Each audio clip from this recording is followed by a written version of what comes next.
et autres organisations à but non lucratif, qu'elles soient locales ou reliées à la Genève internationale. Nous avons le plaisir d'accueillir aujourd'hui, dans le cadre du cycle sur philanthropie et recherche de fonds, le collectif A-Community, Émilie Compagnie et Abella Lauber, qui aujourd'hui, dans cette visioconférence, jetteront, si j'ose dire, les bases de la recherche de fonds, non pas la recherche de fonds pour les nuls, mais pour les débutants et débutantes. Je les remercie infiniment d'avoir effectivement accepté de faire cette visioconférence qui n'était pas prévue dans notre programme, mais il faut savoir, par ces temps troublés, savoir s'adapter. Pour celles et ceux qui ne nous connaissent pas, la Maison internationale des associations, c'est au cœur de Genève, ce sont plusieurs immeubles dans lesquels une fondation qui s'appelle la Fondation pour l'expression associative offre aux associations locales et internationales un certain nombre de locaux de travail, de bureaux. Il y a à peu près 80 associations locataires, plus un certain nombre de salles qui sont ouvertes à la location, que ce soit pour les associations, le grand public, les services publics, les entreprises, etc. Et nous n'avons pas de subvention, nous vivons de ces locations, ce qui nous permettent d'organiser tout au long de l'année un certain nombre d'événements comme celui d'aujourd'hui à destination des associations et parfois aussi à destination du grand public. À la fin de la rencontre d'aujourd'hui, on aura le plaisir de vous annoncer avec Émilie et Abena des prolongations de cette rencontre sur l'année prochaine, mais je laisse le mystère planer jusqu'à la fin de la séance. Dernière chose, effectivement, ce que nous vous proposons, puisque nous ne sommes pas sous forme de webinaire, c'est d'éteindre après peut-être vos caméras pendant l'intervention d'Émilie et d'Abena, parce que nous sommes relativement nombreux. Il y a plus d'une 50aine d'inscriptions aujourd'hui, même si tout le monde ne viendra pas.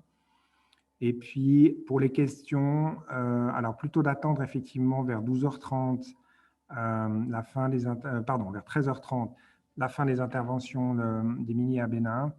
Et puis là, plutôt finalement ne pas utiliser le chat, mais plutôt de lever la main.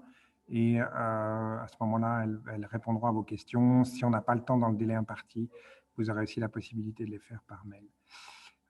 Donc, merci encore à toutes et à tous de prendre sur votre temps pour suivre cette conférence.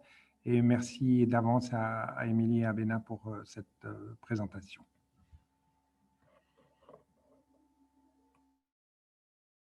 Merci beaucoup Hervé, merci beaucoup de nous accueillir.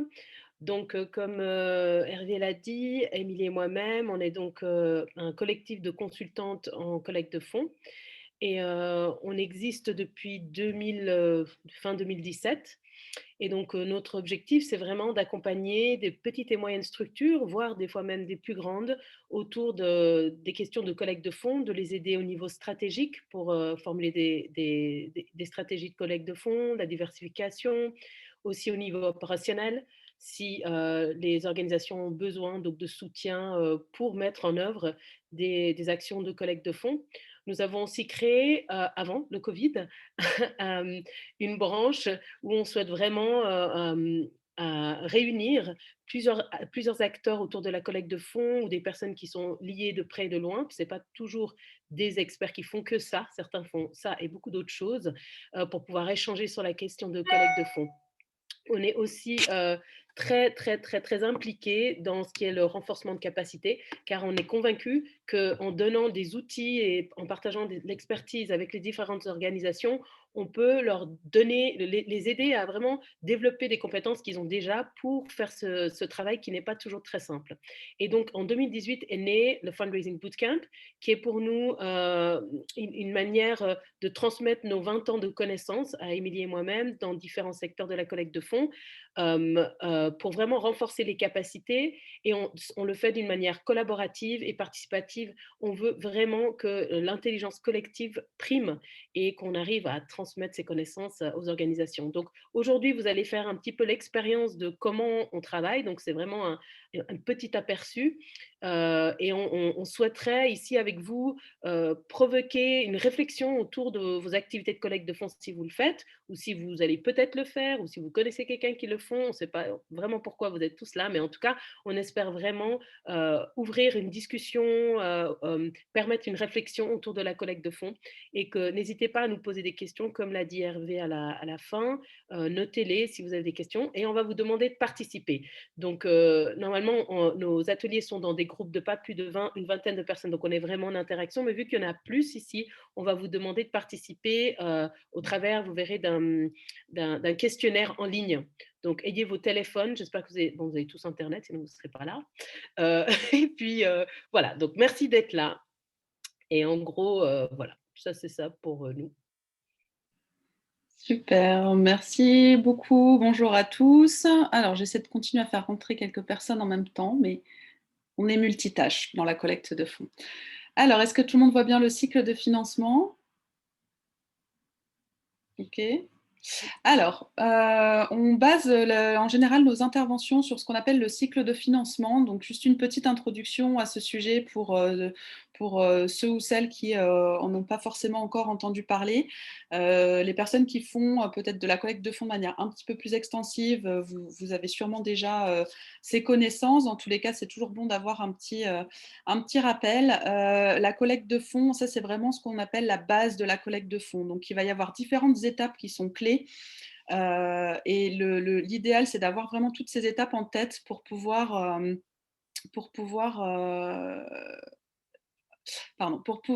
être efficace en collecte de fonds. Donc, passer du temps sur la première étape, c'est celle qui est tout en haut, c'est l'identification.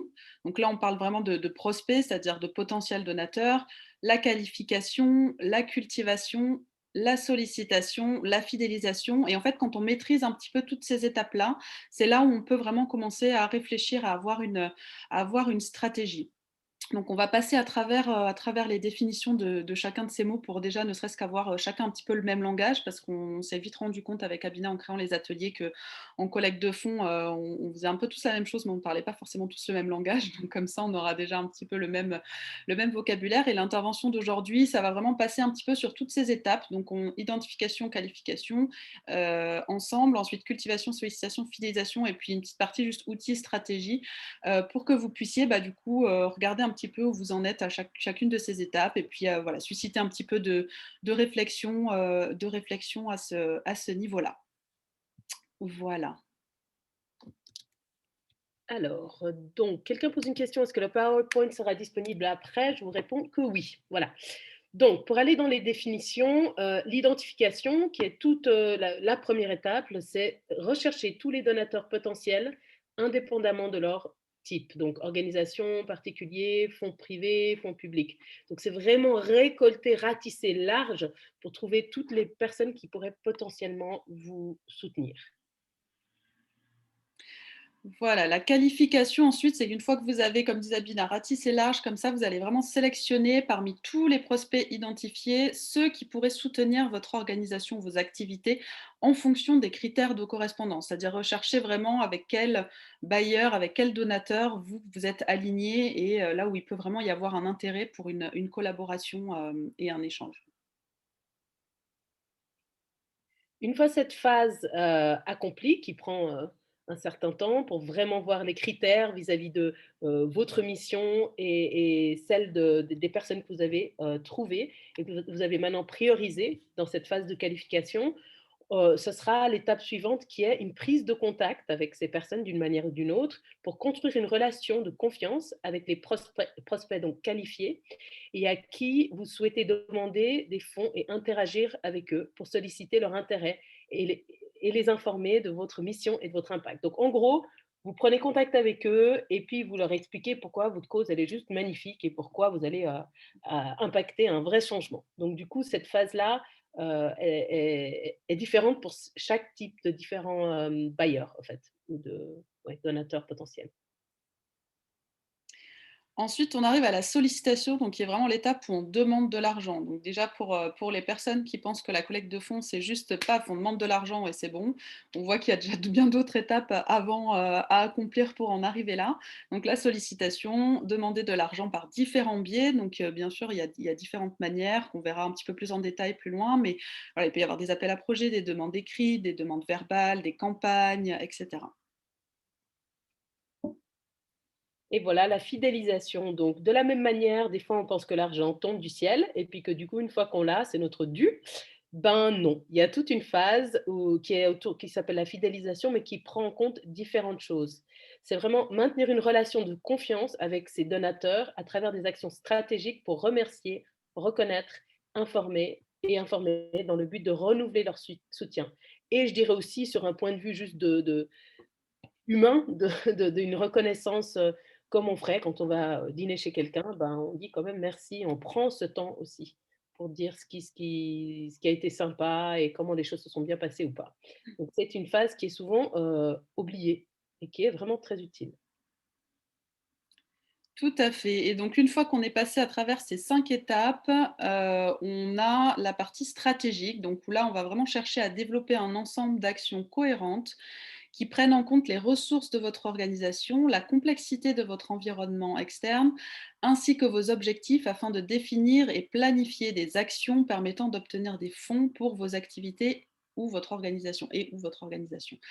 Donc là, c'est vraiment de réfléchir, quels sont vos besoins, vers quel type de donateur est-ce que vous voulez aller, pourquoi, en fonction des forces que vous avez, en fonction aussi de vos ressources, que ce soit les ressources humaines qui sont, c'est important surtout pour les plus petites organisations qui ont peu de ressources humaines ou beaucoup de bénévoles, donc c'est important de prendre cet aspect-là en compte, ressources financières et vraiment de se poser la question stratégiquement, comment est-ce qu'on fait pour atteindre notre objectif financier qu'on a défini, je ne sais pas, de passer d'un budget annuel de 150 000 à 200 000 francs, par exemple, et vraiment de définir toutes les actions que vous allez pouvoir mettre en place à ce niveau-là pour avoir une action qui soit cohérente. Voilà.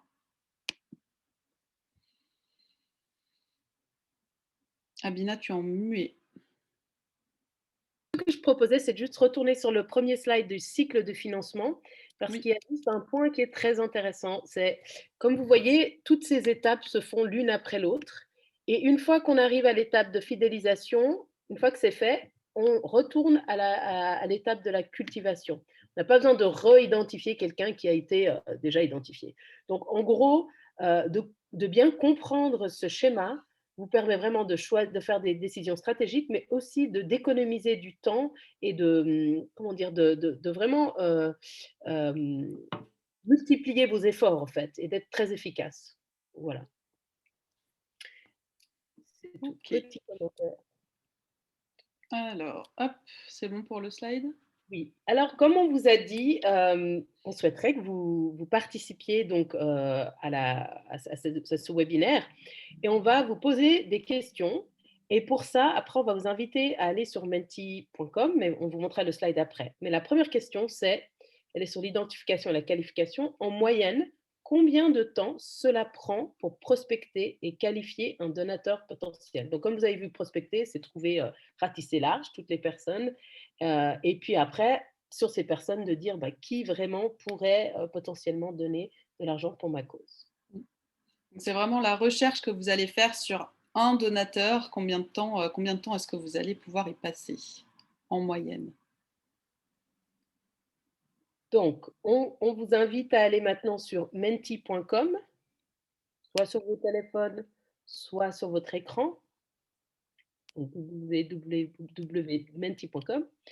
Et là, vous allez mettre un code qui est le 68 64 95 85. Et du coup, vous allez pouvoir participer et répondre. En moyenne, combien de temps faut-il pour qualifier un prospect? 20 minutes. Très bien. Merci pour vos réponses encore.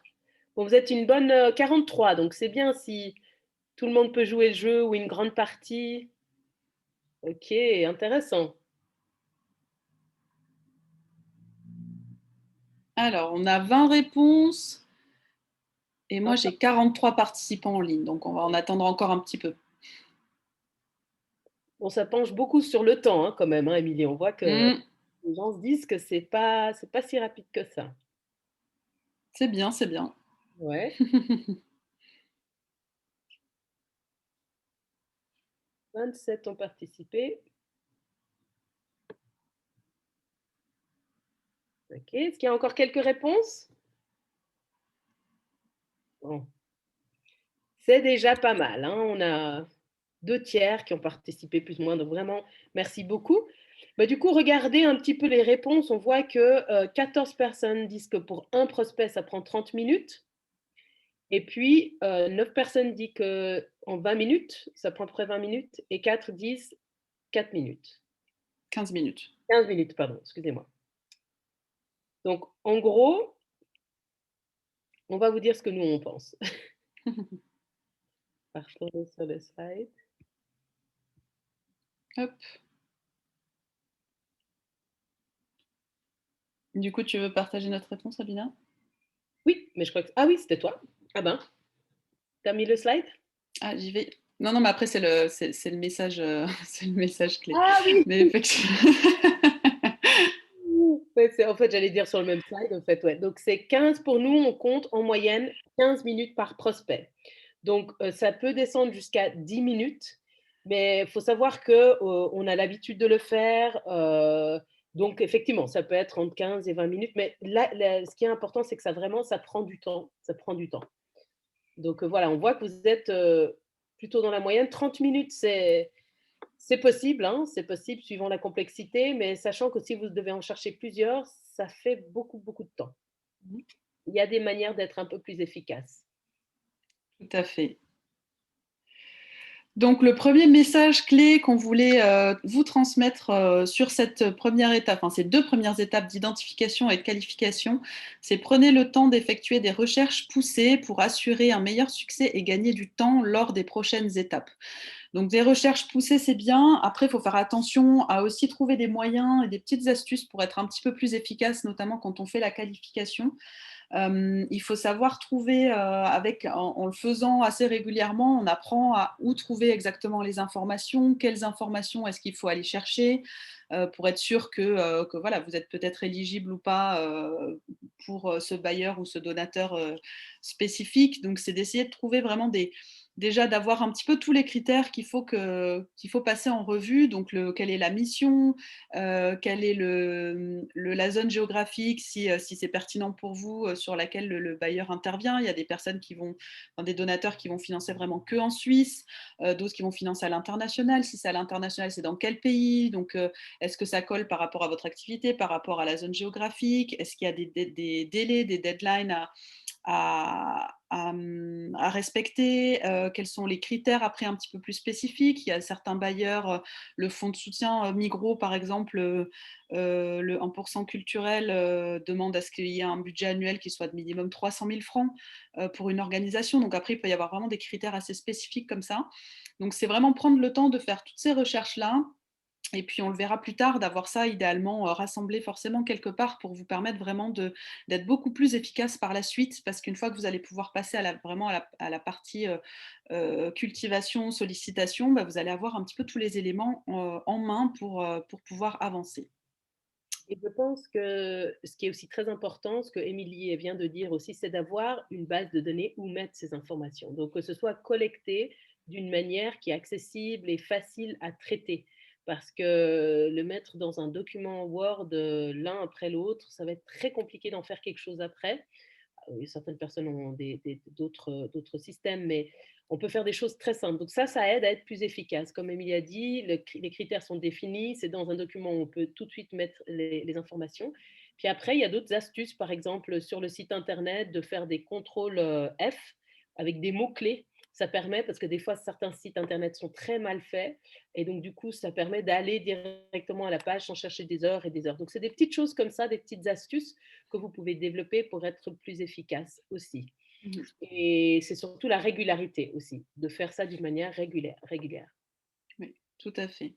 Alors, du coup, on avait quand même un peu de contenu aussi à vous partager sur où trouver des prospects, donc, parce qu'on parlait de ratisser large. Donc, l'idée, c'est que vraiment vous essayez en fonction des cibles que vous souhaitez, vers lesquelles vous souhaitez aller, de voir où est-ce que vous pouvez prospecter, déjà rechercher un petit peu tout ça. Donc, pour la partie institutionnelle, Fondations, donc il y en a beaucoup, j'imagine que vous connaissez, mais bon, c'est toujours bien. Il y en a peut-être quelques-uns on passe à côté de certains sites. Mais vous avez pour les fondations le répertoire fédéral des fondations suisses, il y a le répertoire de Swiss Foundation, le répertoire de l'Université de Bâle, il y a Fundraiso, Money House, Stiftung Schweiz, lesfondations.ch. À ce propos, il y en a plusieurs qui sont payantes. Ça, c'est vraiment à vous de voir si vous voulez prendre l'accès membre premium. Nous, on le fait en général sans. On trouve beaucoup déjà d'informations. Ça peut être utile quand on a fait déjà beaucoup de recherches et que peut-être on a besoin d'un peu plus d'éléments, mais il y a déjà beaucoup de choses qui sont accessibles gratuitement. Donc c'est toujours bon à savoir si vous commencez vraiment la partie prospection, il y a déjà beaucoup de choses que vous pouvez trouver en ligne et gratuitement.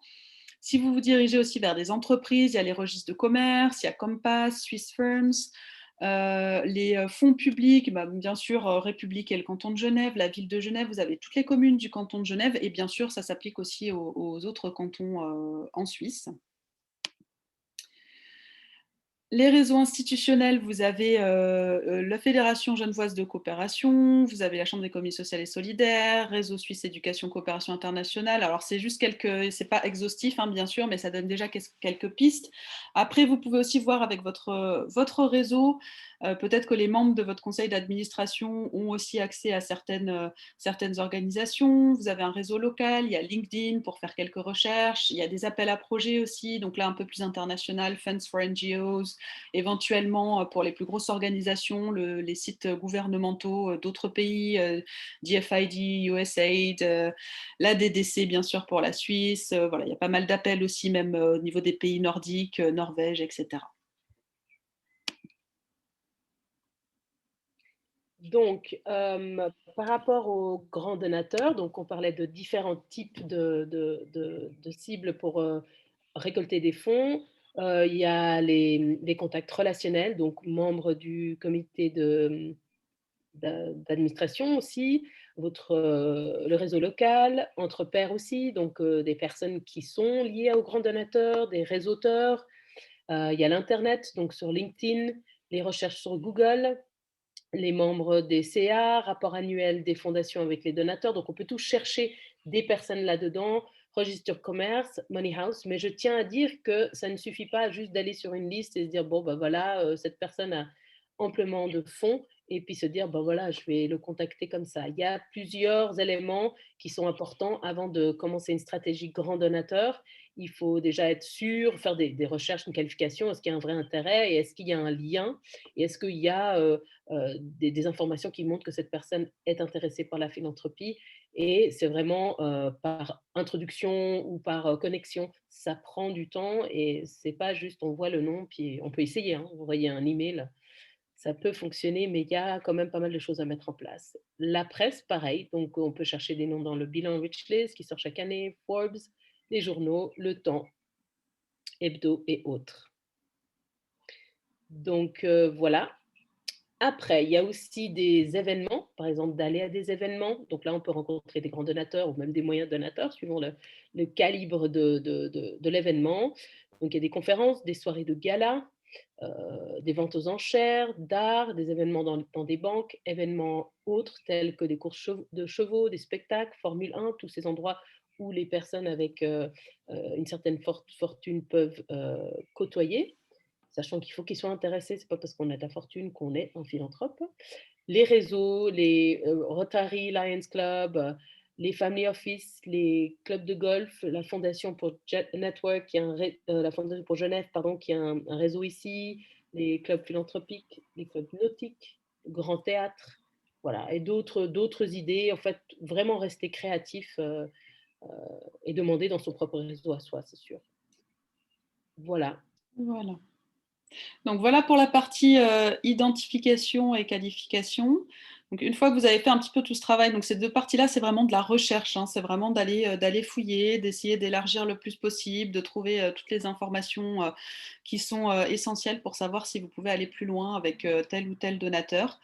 Ensuite, on passe sur la partie cultivation. Donc la partie cultivation, L'idée, c'est vraiment d'essayer de créer un lien, en tout cas une relation, d'avoir un contact un peu plus direct voilà, pour susciter un petit peu l'intérêt, avoir l'occasion de pouvoir parler de ce que vous faites, de montrer votre impact. C'est pas forcément toujours possible. Ça va être beaucoup plus le cas, par exemple, avec des grands donateurs. Dans dans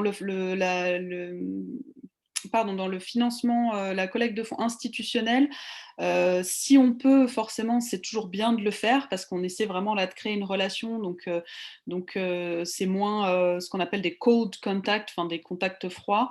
Après, il y a aussi des fondations où voilà, tout est très bien cadré. Donc c'est tel appel, il faut remplir tel formulaire. Et là, il n'y a pas vraiment moyen d'avoir d'échange, mais si possible, c'est toujours bien de pouvoir entrer en contact avec les personnes qu'on va essayer de solliciter. Donc la question pour cette phase-là, c'est qui parmi vous sollicite régulièrement son équipe, son conseil d'administration ou son réseau pour trouver un contact direct auprès d'une fondation. Donc vous avez fait toute cette partie de recherche, vous trouvez une fondation qui a l'air super. Est-ce que c'est un réflexe pour vous de dire bah tiens, je vais aller demander autour de moi, est-ce que potentiellement quelqu'un a une connaissance ou un moyen de me faire rentrer en contact direct avec cette fondation? Donc, on va vous demander de retourner sur menti.com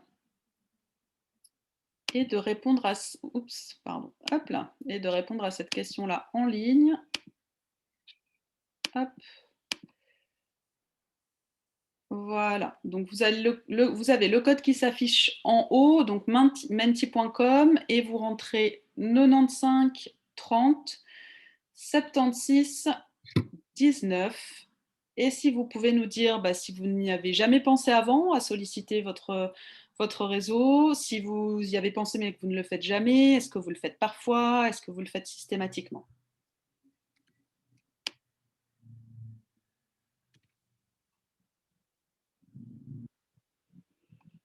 Et n'ayez pas peur d'être honnête, hein. C'est vraiment pour avoir un petit aperçu et puis ça permet aussi à chacun de faire un petit audit. Il n'y a pas de mauvaise réponse. On voit pas, Chacun fait comme il peut. on ne sait pas qui a répondu, donc c'est pas grave. Vous En êtes anonyme. plus, en plus, c'est tout à fait anonyme.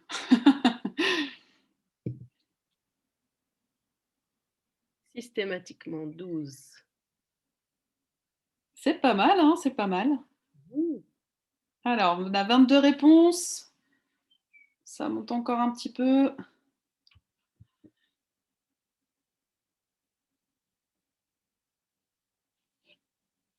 Mmh, 24, parfait.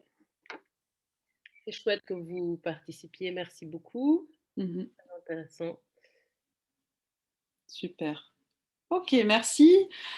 Alors, c'est bien parce qu'il n'y a personne n'a répondu, je n'y avais jamais pensé. Donc, voilà, peut-être c'était votre cas et vous n'avez pas osé, mais ça peut arriver aussi quand on se lance dans la collecte de fonds, quand on se lance avec une nouvelle organisation. C'est pas forcément évident d'avoir tous les réflexes qui peuvent porter des fruits. Voilà, dans tous les cas, jamais, merci d'avoir été honnête, c'est bien aussi. Effectivement, je pense que c'est pas. On a là un public qui a l'air assez impliqué dans la collecte de fonds. Moi, je pensais très honnêtement avoir beaucoup plus de jamais ou je n'y avais jamais pensé, donc c'est super. Parfois, c'est bien. Effectivement, on ne peut pas non plus forcément tout le temps demander. Et puis, ceux qui le font systématiquement, bravo, effectivement, c'est un réflexe qui prend pas forcément beaucoup de temps et qui potentiellement peut vraiment vous permettre d'ouvrir des portes. Donc, en tout cas, encore une fois, quand c'est possible, on vous encourage vraiment à à avoir cette démarche-là. Voilà, donc ce deuxième message, avant de passer un petit peu de contenu, ce deuxième message pour la partie cultivation, c'est vraiment de garder en tête que l'approche relationnelle est clé. Donc c'est vraiment de pas prendre aussi les gens pour des automates et puis des distributeurs automatiques. Il faut vraiment garder à l'esprit il y a aussi des motivations, des intérêts et puis des personnes humaines aussi derrière, derrière les bailleurs. Donc vous devez mobiliser votre réseau de soutien, mais aussi être prêt à convaincre. Alors la grande question, c'est comment est-ce qu'on fait pour convaincre, Abina? Oui, alors avant de parler de comment on fait pour convaincre, je voulais aussi juste rajouter pour ceux qui ont peut-être jamais approché leur réseau ou leur comité, conseil d'administration, il se peut, on voulait quand même le noter ici, qu'il y a des comités d'administration qui ne sont pas très actifs. Donc, ce n'est pas toujours la faute des personnes dans les organisations. Donc, quand on va créer notre ONG, pensez à qui vous mettez dans vos comités de conseil d'administration et quelles sont les expertises et compétences dont vous aurez besoin. Et pour la collecte de fonds, c'est utile de pouvoir aussi considérer des personnes qui peuvent vous aider à ce niveau-là. Donc voilà. Donc, comme Émilie dit, comment est-ce qu'on fait pour convaincre? Donc, du coup, le moment qu'on a un contact avec les personnes, eh ben, des fois, on est un peu emprunté, on adore ce qu'on fait. Mais alors, pour le transmettre, c'est toute une histoire. Il y a des personnes qui ont beaucoup plus de facilité à communiquer la passion, ce qu'on fait sur le terrain, de l'impact et d'autres choses, et d'autres pour qui c'est un petit peu plus compliqué. Mais dans l'ensemble, ce qu'on appelle un bon pitch, comment on se vend un cours argumentaire, il est important de le travailler. Et donc pour ça, on vous partage ici ce que nous, on mettrait dans des éléments d'un bon pitch. Déjà, on l'a coupé en 3 parties. Donc l'accroche, quand on arrive, on a très peu de temps. Donc le pitch, c'est 2 minutes, hein, en gros, voire 1 minute, 2 minutes, suivant comment. Donc on a vraiment 10 à 15 secondes pour juste faire un impact. On arrive et bim, on attire l'attention. On ne veut pas perdre de temps. Là, c'est important de faire une introduction solide pour dire qui vous êtes, donc votre organisation. Et si c'est intéressant de dire qui vous êtes aussi, faites-le, mais donnez pas votre CV, pas le temps. En tout cas, des éléments clés. La valeur de votre travail et votre impact. Donc quelque chose de très percutant. Des fois, ça peut même être une question. Le saviez-vous que trouver un équilibre pour rester convaincant tout en ne surchargeant pas votre interlocuteur de trop d'informations, parce que de toute façon, le niveau de concentration, il est très, très, très limité de chacun. Décrivez brièvement votre organisation, votre projet. Hein, ça dépend sur quel point vous êtes en train de faire votre pitch. Mais si c'est quelqu'un qui connaît déjà l'organisation, vous allez droit au but sur le projet. Donnez des faits, des statistiques, voire choquants, voire interpellants ou autres. Donc, vous mettez l'accent sur votre valeur, quelque chose qui percute. On peut après passer au niveau de le corps. Donc, c'est un petit peu plus long. Vous avez à peu près entre 30 secondes et 60 secondes. Donc, vous prouvez votre valeur en mettant l'accent sur un des impacts spécifiques de votre organisation, de votre projet. Et du coup, vous développez votre argumentaire. Quelque chose qui serait autour de qu'est-ce qui vous différencie des autres organisations dans le même domaine que vous, dans le même espace. Qu'est-ce que vous faites autrement que les autres? Quelle est l'efficacité de vos programmes actuels? Avez-vous des histoires d'impact qui sont incroyables? Donc une histoire, un parcours que vous pouvez partager pour rendre votre travail beaucoup plus humain. Et qu'est-ce que vous vous préparez à accomplir dans l'avenir? Donc d'attiser une curiosité. En fait, vraiment là, c'est que la personne, il faut qu'elle ait de la curiosité pour vouloir en savoir plus.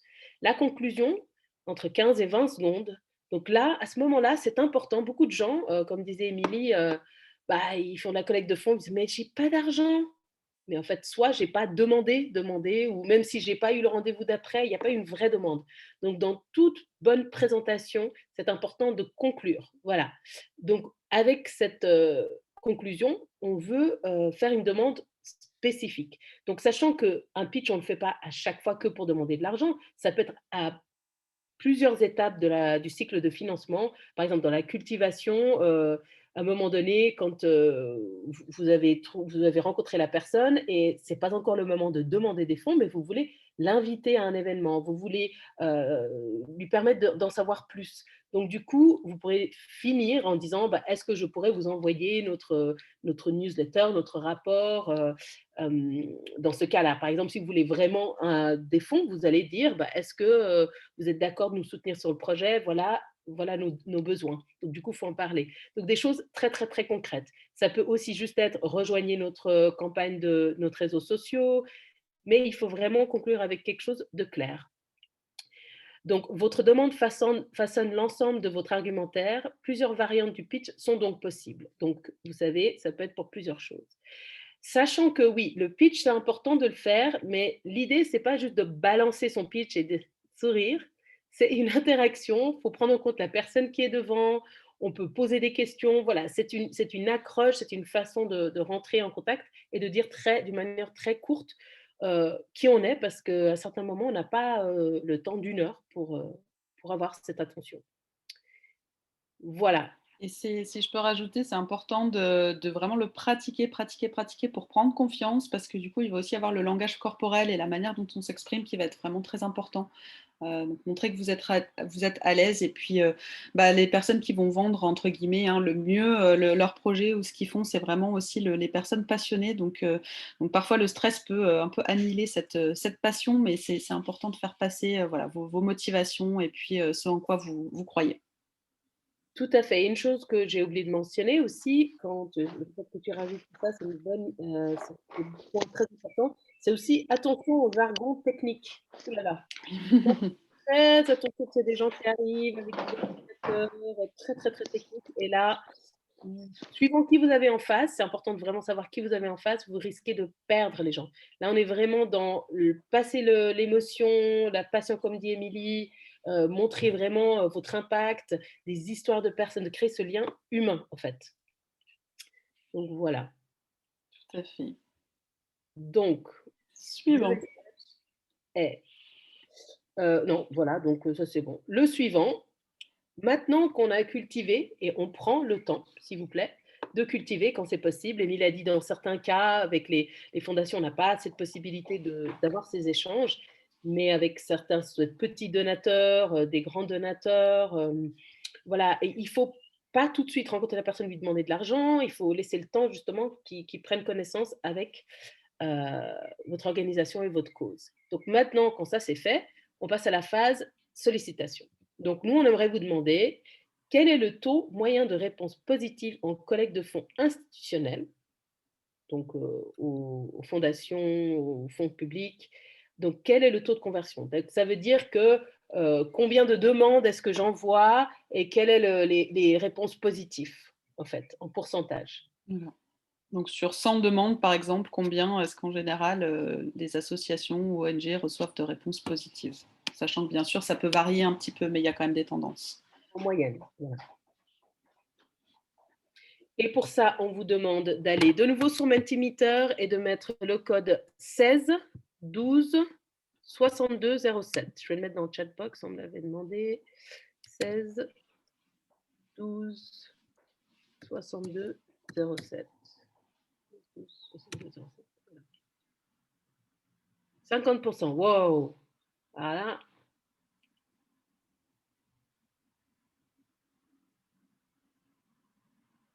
Très bien.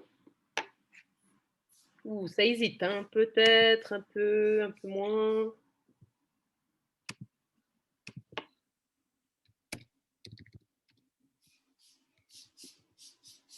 Ouais, les réponses sont beaucoup plus variées sur celui-là. Après, c'est pas étonnant, ça dépend aussi beaucoup de l'approche que vous avez, de comment est-ce que vous faites la collecte de fonds, est-ce que vous avez pas mal de réseaux, les gens qui vont avoir pas mal de réseaux, qui vont passer beaucoup par des contacts personnels pour solliciter, ça va de suite donner des taux qui sont beaucoup plus importants. Les personnes qui ont moins de réseaux, les organisations qui ont moins de réseaux et qui font voilà, plus de la collecte de fonds institutionnels où il y a moins de contacts directs, ça va être un petit peu moins. Tout à fait. Alors, 25 réponses, super. Et certaines organisations décident d'être très stratégiques, de faire une approche qui est uniquement avec des introductions ou des fondations qui sont vraiment quasiment sûres, à travers peut-être des contacts ou le fait qu'ils sont proches des critères. Et des fois, ça fonctionne très, très bien, beaucoup mieux cette façon aussi. Et d'autres décident d'avoir un peu un mélange des deux, qui peuvent être, on envoie plusieurs demandes et on essaye aussi d'avoir des contacts particuliers en même temps. Ça, c'est un bon équilibre.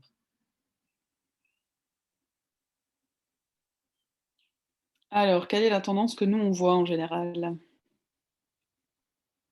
Alors, nous, en général, on voit, donc ça, c'est plutôt dans la partie, quand on parle pas vraiment de contact particulier, on est plutôt à plus ou moins à 10 hein. C'est plutôt le 10 moins de 10 des fois. Donc du coup, là, ça demande, vraiment, d'avoir beaucoup de prospects dans le pipeline. Mais voilà, après, on voit aussi avec certains clients, effectivement, le taux de réponse qui est à plus de 50%, ou certains, c'est chaque demande qu'ils ont fait a abouti. Et je pense qu'il y a aussi, il y a de ça, mais il y a aussi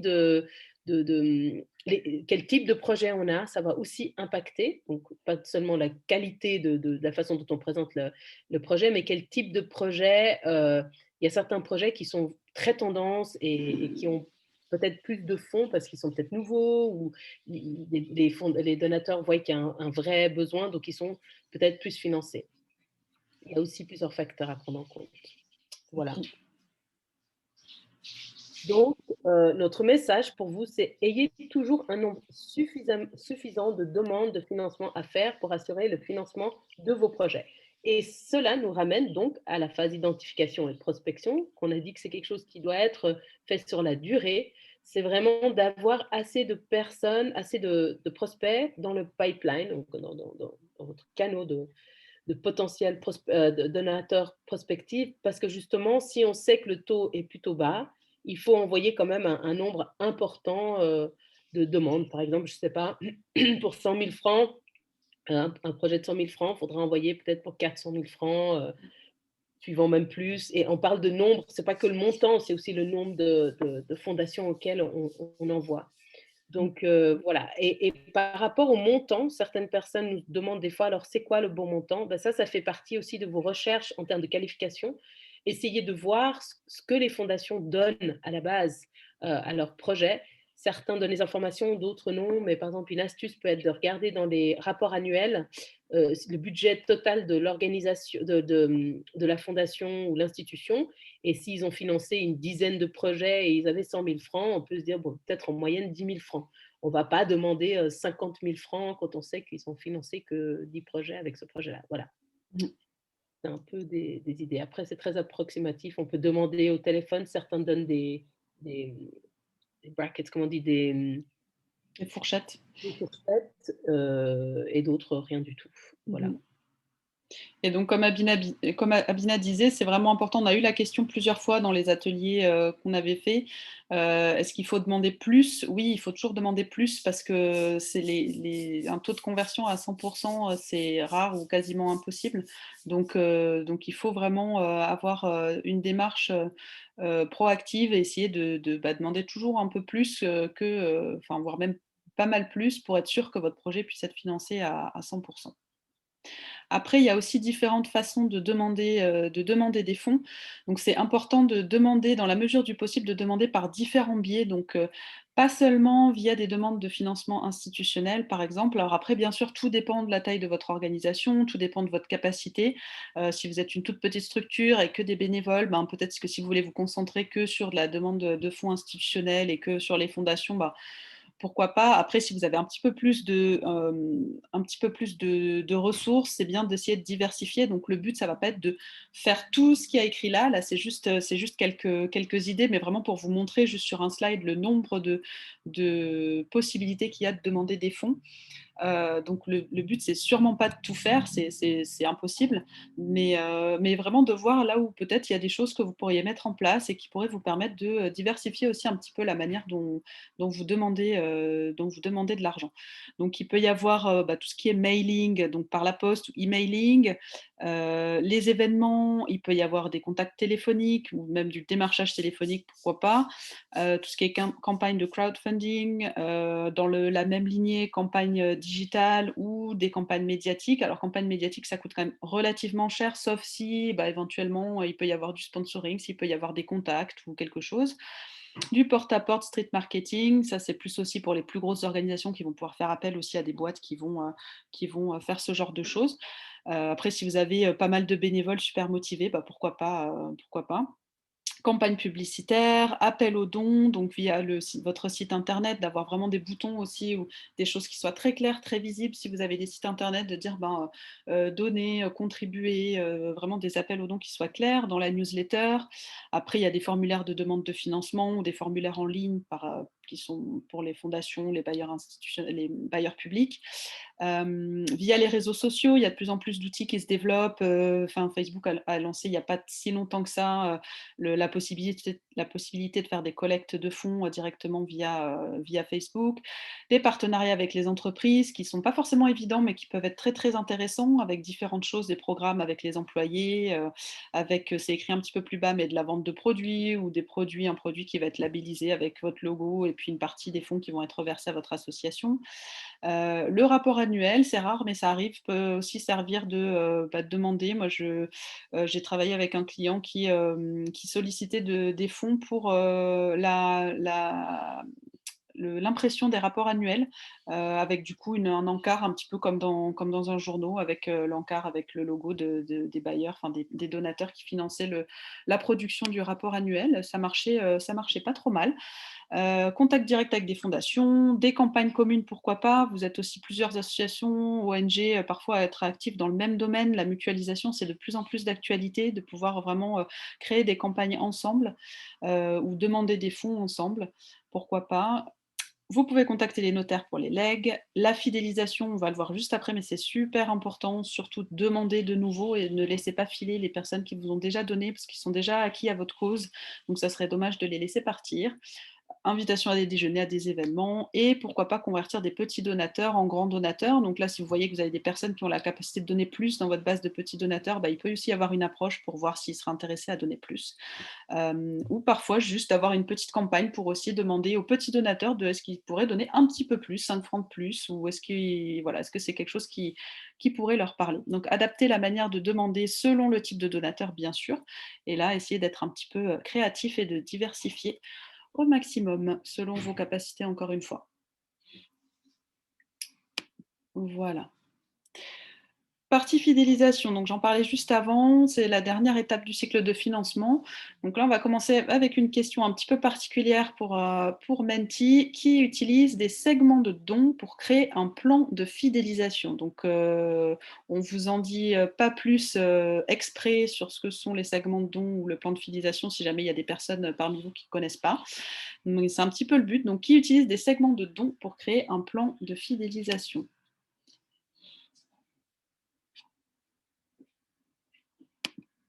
Il y a une demande qu'on laisse un petit peu plus longtemps le code pour que les gens puissent le rentrer. Je vais mettre aussi dans le chat. Je vais partager mon écran dans 2 petites secondes.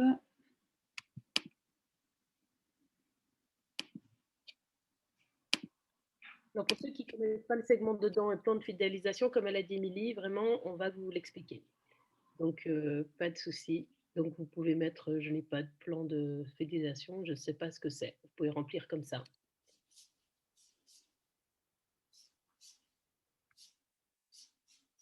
Je suis en train de répondre au message dans le. Je vous donne le code. 31. Vous avez le lien aussi en haut, menti.com.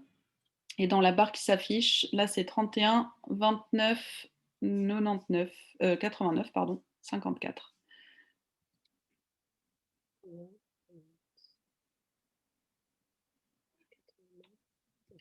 Voilà, il est dans le chat. Ah mince, je vais envoyer juste un.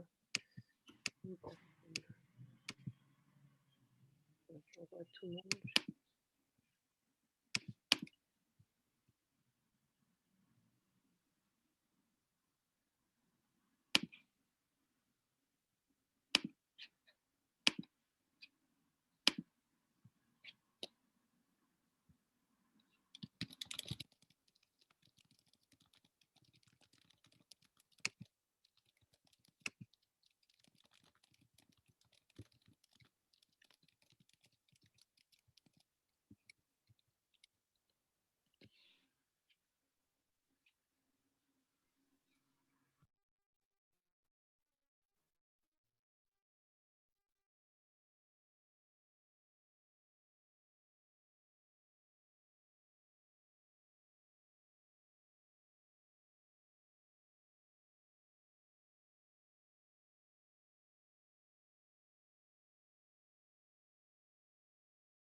Alors, je ne sais pas si c'est moi qui bug ou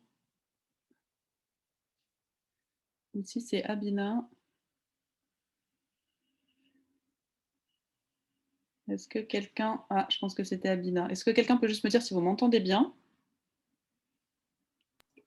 Oui, on entend bien. Ok, super, merci beaucoup. Ça marche. Moi, j'ai eu un gros souci de connexion hier, donc c'est pour ça que je ne savais pas si c'était moi, mais apparemment, cette fois, c'est Abina. Alors, au niveau des réponses, du coup, je vais prendre le relais en attendant qu'elle revienne. Au niveau des réponses, c'est assez varié. Donc, on voit 7 personnes ont répondu « Je n'ai pas de plan de fidélisation ». C'est bien, au moins, c'est honnête. Donc, on a eu 28 réponses au total. Ensuite, 17 personnes « Je ne sais pas ce que sont les segments de dons ». Ben, c'est très bien, ça sera l'occasion d'apprendre quelque chose de nouveau. J'ai un plan de fidélisation, mais je n'utilise pas les segments. Une personne et 3 personnes, oui, j'utilise les segments de dons dans mon plan de fidélisation. Ok. Alors, le plan de fidélisation, c'est vraiment ce qui va vous permettre de poser un petit peu sur papier toutes les actions que vous pouvez faire. Donc, on rentrera un petit peu plus en détail sur les différents types d'actions que vous pouvez mettre en place. Mais c'est vraiment là où vous allez pouvoir poser en fonction de votre type de donateur et surtout en fonction des segments de dons, ce que vous allez pouvoir faire comme action pour essayer vraiment de maintenir en tout cas la relation avec vos donateurs et de nourrir cette relation dans le but de pouvoir les cultiver de nouveau et de redemander un petit peu plus facilement de l'argent que de devoir repasser par tout ce cycle qu'on vient de voir. Du coup, les segments de dons, qu'est-ce que c'est? C'est vraiment des fourchettes que vous allez définir. Donc, il n'y a pas de modèle prédéfini. C'est vraiment pour chaque organisation de définir ces segments de dons et de voir en fonction des montants que vous recevez, et c'est de définir des fourchettes. Par exemple, les petits donateurs, vous allez avoir, pour vous, les petits donateurs, ça va être entre 1 franc et 999 francs. Ça va être votre premier segment. Ça va être pour vous des petits noms. Quand ça va passer après à une échelle au-dessus, donc je ne sais pas, de 1000 à 5000 ou de 1000 à 10 000, ça va être un autre segment. Et l'idée, c'est que une fois que vous avez par type de donateurs, donc des petits donateurs, grands donateurs, fondations, entreprises, bailleurs publics, vous allez pouvoir voir quel type d'action est-ce que vous allez faire par segment de dons, sachant que l'idée, c'est que forcément, plus vous êtes dans le petit segment, donc des petits dons, il faut bien sûr fidéliser vos petits donateurs, mais l'idée, c'est d'essayer de faire en sorte de ne pas y passer trop de temps, en tout cas de faire des choses qui vont pouvoir être assez automatisées ou systématiques pour qu'il y ait cette relation, mais l'idée, c'est de ne pas passer, vous n'allez pas passer, par exemple, vous n'allez pas inviter à déjeuner, là, c'est un exemple un peu caricaturé, mais vous n'allez pas inviter à déjeuner un petit donateur qui vous a fait un don de 100 francs. Voilà. Par contre, si vous avez, je ne sais pas, un grand donateur qui vous a fait un don de 50 000 francs, bah, peut-être que vous allez l'inviter dans vos bureaux voilà, pour un petit déjeuner informatif, pour ce genre de choses. Donc, c'est vraiment de regarder les actions que vous mettez en place par rapport au montant des dons que vous recevez. Et c'est là où les segments vont vraiment vous aider à avoir un petit peu des catégories et de savoir clairement en interne ce que vous allez faire pour chaque segment et d'adapter et de personnaliser. Plus vous avez des segments qui sont importants, plus c'est là où vous allez pouvoir mettre un peu plus d'efforts, un peu plus personnaliser les actions de fidélisation que vous allez faire. Parce que forcément, c'est toujours intéressant de pouvoir essayer de renouveler, je ne sais pas, hein, quand vous avez un donateur, un bailleur qui va vous faire un don ou une subvention de 50 000, 100 000 francs, forcément que ça vaut le coup d'essayer de mettre des efforts dans la fidélisation pour faire en sorte que ce type de montant soit renouvelé. Voilà pour la partie segment. Je vais juste repartager la présentation. Abina, c'est bon, tu es de retour avec nous. Internet. Chacun son tour. C'est la pleine lune ce soir. C'est peut-être. Pour rajouter sur ce que Émilie a dit, c'est tout à fait juste et je pense que c'est aussi très important que vous entendiez bien que c'est pas on s'intéresse plus aux gens qui ont de l'argent qui n'en ont pas, parce que la base des donateurs, et c'est vraiment pas ce qu'Émilie disait du tout, mais c'est important de le dire, il y a des gens qui disent oui, mais bon, la base des petits dons, c'est vraiment, ils sont importants. Ce segment est aussi très important, ça peut faire une très bonne base pour une organisation. Sachant, c'est plus une question de la meilleure utilisation de ses ressources et l'argent du donateur, en fait, aussi. Donc, voilà, on essaye de prendre en compte chaque personne comme des humains, chaque don est important et que le but, c'est vraiment de faire sentir à chaque donateur que leur don contribue d'une manière significative parce que chacun donne au niveau de sa capacité. Donc, pour moi, c'est la même chose. Donc, pour nous, c'est la même chose. Qu'on donne 100 francs quand on n'a que 200, c'est aussi super que donner 1 million quand on a je ne sais pas combien de milliards. Donc, voilà. Donc, ça, c'est important de dire au niveau humain. Et puis aussi au niveau de la base, comme Émilie a dit, chaque niveau, par exemple, on peut partir d'une base en disant, bon voilà, j'envoie 3 newsletters pour le premier niveau, plus des vœux, et puis le prochain niveau, ça peut être ça, la même chose, et plus un truc. Voilà, donc on n'est pas obligé non plus de se réinventer et de se réinventer. Donc voilà, il faut bien réfléchir ce qui est utile, sachant que ce qu'on veut mettre dans un plan de fidélisation, c'est vraiment reconnaître les personnes, les remercier et aussi démontrer l'impact. Démontrer l'impact qu'on a eu avec ces sous. Voilà, pour ajouter dessus. Et puis, donc du coup, il est plus facile de conserver ces donateurs que d'en acquérir des nouveaux. Donc, c'est ce qui a été montré dans le schéma tout au début. Quand on arrive au niveau de la sollicitation, on les fidélise et on repart sur une autre série de cultivation qui est de nouveau expliquer ce qu'on fait, montrer l'impact, parler de nos nouveaux projets, d'une nouvelle vision, voilà, et toutes ces différentes étapes pour que la personne puisse à nouveau donner et sentir que ça va faire une différence. Voilà. Donc, des actions de fidélisation, il y en a plusieurs. Donc, par exemple, pour des grands donateurs, là, vraiment, on est donc, sur la pyramide, sur le segment un peu plus de 50 000, ou je ne sais pas, chaque organisation va définir ce qui est un grand donateur pour eux. Les plus petites organisations, 10 000 francs, c'est déjà un grand don. C'est vraiment aussi à chacun de définir pour soi.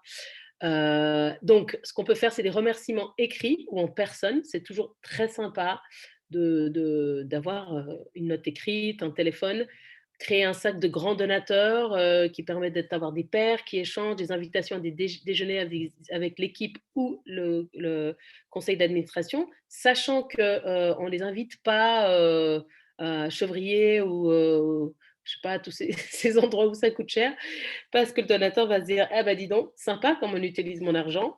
Donc ça peut être, moi dans une organisation où j'ai beaucoup travaillé avec des grands donateurs, chacun amenait son lunch au bureau.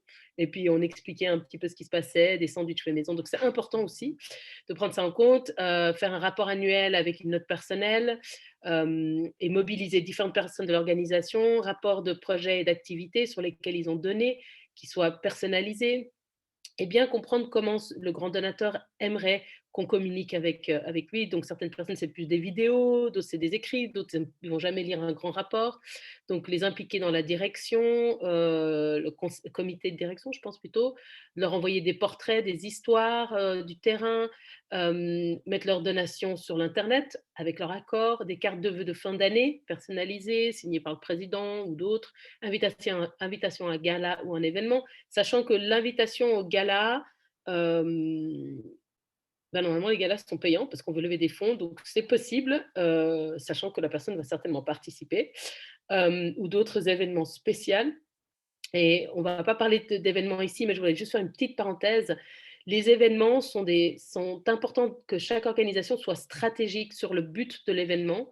Et des fois, c'est bien d'avoir des événements juste gratuits pour que les gens viennent, pour acquérir des nouveaux donateurs ou pour les informer, pour les cultiver. Donc, il faut toujours réfléchir au but de l'événement. Visite de projet sur le terrain, donc ça peut prendre du temps, un investissement en argent, donc certaines organisations décident de le faire ou pas, s'ils ont les ressources, c'est vraiment stratégique. Photos ou vidéos d'impact, par exemple, et puis d'autres choses créatives. Nous, des fois, dans les ateliers, les gens, ils ont d'autres idées. Voilà, il y a un dessinateur qui a fait des dessins pour l'association et ça a été signé par le dessinateur. C'est un remerciement à voir. Par contre, faites attention de ne pas investir de l'argent pour des cadeaux, des petits bling-bling, des invités, des déjeuners très chers. C'est pas une super bonne utilité du temps et de l'argent. Mais on peut. Voilà. Tout à fait. Il faut effectivement faire attention. Donc, la fidélisation, il faut vraiment trouver le bon équilibre, hein, pour rebondir sur ce point-là, entre y passer suffisamment de temps pour assurer qu'on remercie correctement les gens, qu'on maintient la relation, qu'on nourrit la relation, sans que ça tombe non plus dans quelque chose de, voilà, de trop extravagant. Pour les donateurs institutionnels, il y a quelques petites actions qui sont assez, enfin, que vous connaissez en général assez bien, qui sont d'envoyer le rapport annuel, bah, tout ce qui est bien sûr les rapports de projet, les rapports d'activité standards. Vous pouvez mettre les logos sur le site internet ou sur le rapport annuel ou voilà, sur d'autres supports que vous pouvez avoir. Il peut y avoir éventuellement des visites de terrain. Il peut y avoir des remerciements aussi par téléphone, parfois juste de pouvoir dire, bah, au lieu de renvoyer un email pour dire merci, bah, juste de prendre le téléphone, ça peut être pas mal. Des cartes de vœux, donc les vœux de fin d'année, remerciements de fin d'année par email, des photographies, des vidéos, surtout des activités que vous avez, ça c'est toujours bien, ça permet vraiment de donner une dimension concrète et réelle des activités que vous faites. Il peut y avoir par exemple aussi des petits déjeuners, des déjeuners d'information, ou comme Zabina, pareil, avec un système de, voilà, de buffet canadien ou de choses très très très simples. Voilà, si c'est petit déjeuner, c'est vrai qu'en général, j'ai travaillé dans une association à Paris qui faisait ça. C'est vrai que ça coûte pas grand-chose, c'est quelques croissants et puis voilà, d'inviter 5-6 bailleurs importants, de pouvoir leur présenter un peu les activités, ça marchait plutôt bien aussi. Et puis pour les petits donateurs privés, bah pareil, vous pouvez aussi envoyer partager le rapport annuel. Le système de newsletter fonctionne quand même pas mal pour garder un lien régulier. Alors même si c'est tous les 2-3 mois, mais au moins que ça soit quelque chose de régulier avec du contenu intéressant, ça permet de garder un lien. Les vœux par email aussi, des posts sur les réseaux sociaux, donc d'alimenter les réseaux sociaux. Des événements de sensibilisation, même si vous faites en ce moment, par exemple, des petites conférences, des webinaires en ligne sur une thématique spécifique en lien avec vos activités, pourquoi pas. Après, une idée, ça c'est pour vous donner aussi, par exemple, une idée un peu plus créative qui est très américaine, mais le Thankathon, où vous allez avoir bah, à un moment donné, par exemple, je ne sais pas, des petits donateurs qui vous donnent depuis 5 ans. Bah, vous allez faire la liste et puis avoir tous les membres de l'équipe qui se mobilisent pour passer un petit coup de fil, et si vous avez des numéros de téléphone, et puis les remercier en personne pour, voilà, assurer qu'ils continuent à rester fidèles à votre cause, par exemple. Donc bien sûr, pour les petits donateurs, c'est possible de standardiser, de systématiser le plus possible. Et puis voilà, plus on va augmenter dans les segments, le plus vous pouvez vraiment personnaliser, donc par rapport enfin, comme ce que disait Abina juste avant. Voilà pour la fidélisation. Et pour la dernière étape, on a voulu faire un dernier petit point, donc en lien avec la stratégie, mais parce que les outils, c'est aussi vraiment très important pour être stratégique, pour avoir une approche qui soit efficace, pour gagner du temps aussi, parce que la collecte de fonds, ça demande beaucoup de temps. Et puis, ce qu'on entend souvent, peut-être trop souvent parfois, c'est oui, on n'a pas le temps de le faire, mais malheureusement, ou heureusement, je ne sais pas, mais vous êtes obligé de le faire, puisque c'est quand même ça qui va vous permettre de faire financer vos activités. Donc la partie vraiment outils, c'est important de se poser la question de savoir est-ce que vous avez des outils adaptés, ou des choses, des processus qui vous permettent vraiment d'être efficace et de gagner du temps. Donc on a un petit quiz, on va vous poser 6 questions, oui, 6 questions au total, sur la base de données. Donc quand vous répondez oui à la question, donc la base de données, à savoir, ça peut être vous pouvez avoir différents types de bases de données. Donc peut-être que certains d'entre vous ont vraiment des CRM professionnels, Salesforce, et puis voilà, tous ces outils informatiques-là. Peut-être que vous avez juste des classeurs papier, hein, ça nous est arrivé dans un atelier, il y avait encore des gens qui avaient des classeurs papier, pourquoi pas. Il y avait des documents Word, ça peut être des documents Excel, enfin peu importe, mais un petit peu là où vous concentrez toutes vos informations, toutes vos recherches, si ça existe. Donc c'est ce que nous on appelle la base de données. Donc vous marquez un point si vous répondez oui à la question, et si vous répondez non, bah forcément vous marquez pas de point, et après on vous demandera de mettre votre score total sur Menti pour un dernier petit sondage. Alors pour les questions, vous les avez juste sous les yeux, je vous les lis au fur et à mesure. La première question: qui a une base de données complète regroupant tous ses prospects et ses donateurs, donc, et incluant aussi éventuellement les réseaux?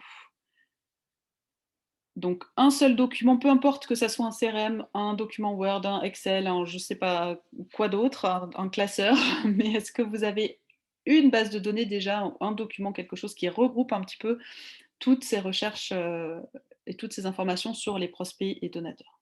Donc si c'est oui, 1 point, si c'est non, 0. Deuxième question, qui met à jour cette base de données au moins chaque semaine.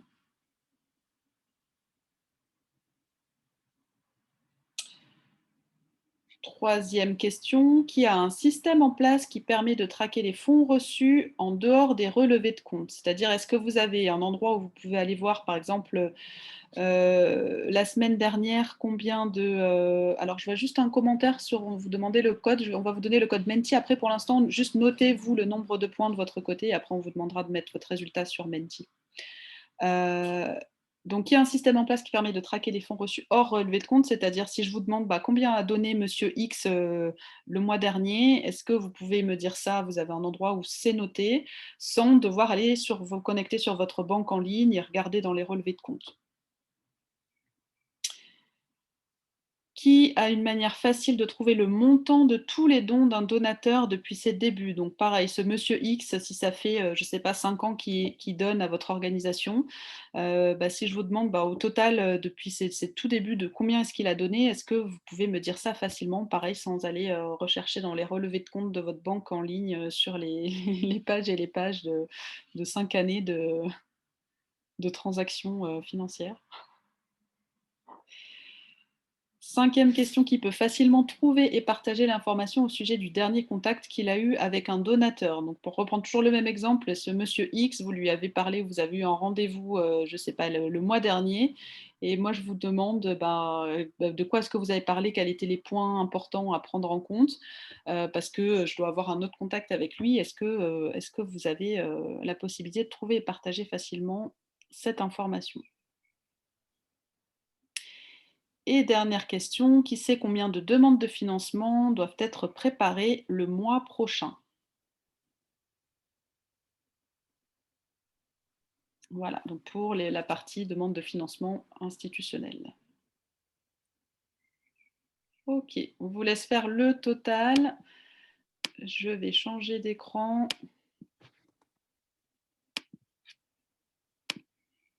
Hop. Alors, du coup, vous allez sur Mentimeter et du coup, vous allez mettre quel score avez-vous obtenu. Et donc, le code, c'est le 59 46 44 31. Je le mets dans le chat.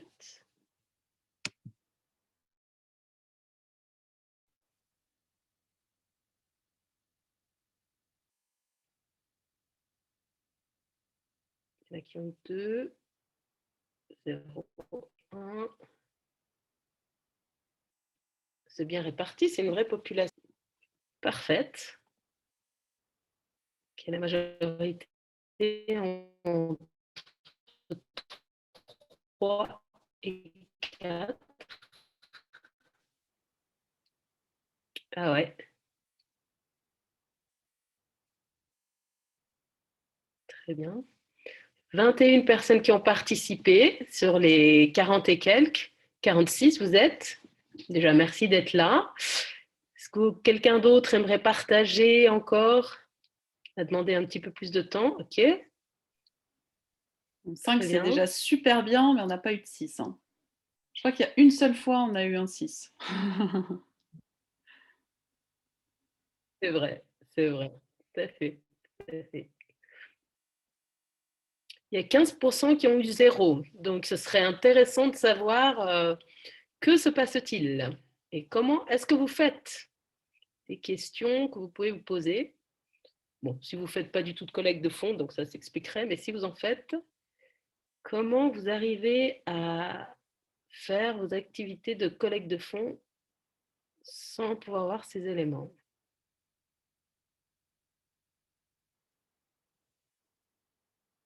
OK. Il y a 26 personnes qui ont participé. Est-ce que je repasse sur la présentation? Oui, je pense que si c'est OK pour vous.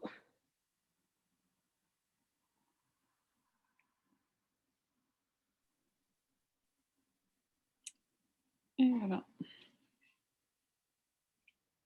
Donc voilà, donc le message qu'on souhaiterait détailler, si vous avez des questions plus tard là autour sur la base de données, c'est une stratégie efficace demande d'avoir des bons outils et des bons processus. Donc dans les questions qu'on vous a posées, c'est vraiment un outil qui va vous permettre d'être efficace, de planifier, d'organiser des actions, d'avoir une idée claire de combien de prospects vous avez, combien de demandes vous devez envoyer. Ça vous permettra d'être beaucoup plus efficace et justement d'avoir des processus qui sont plus systématiques aussi. Et le son bug un petit peu, qui est Bina. important, si vous êtes plusieurs personnes dans l'organisation, ça vous permet de partager ces informations. Et ça, c'est hyper important parce que des fois, dans des organisations, chacun développe un peu ses outils. OK. Est-ce que c'est bon maintenant?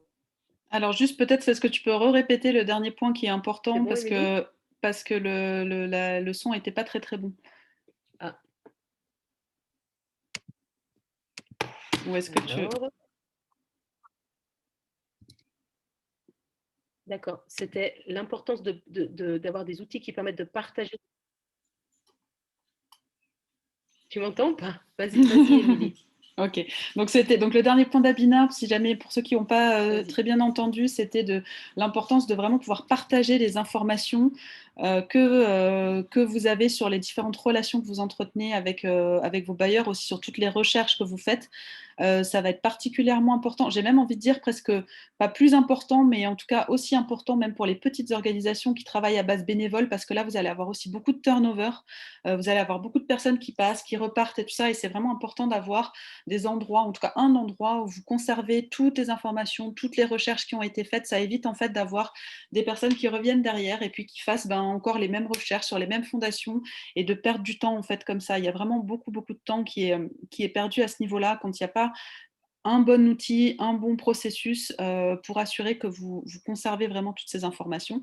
Et même pour les plus grosses organisations qui ont des employés, si vous avez une personne qui est en charge de la collecte de fonds, elle ne va pas forcément rester là toute sa vie. Donc, c'est important d'avoir ces informations accessibles pour la personne qui arrive après ou si cette personne tombe malade, enfin, peu importe, mais c'est vraiment comme quand vous allez collecter voilà, les données, l'impact de vos projets, les objectifs que vous avez atteints, les résultats et ce genre de choses.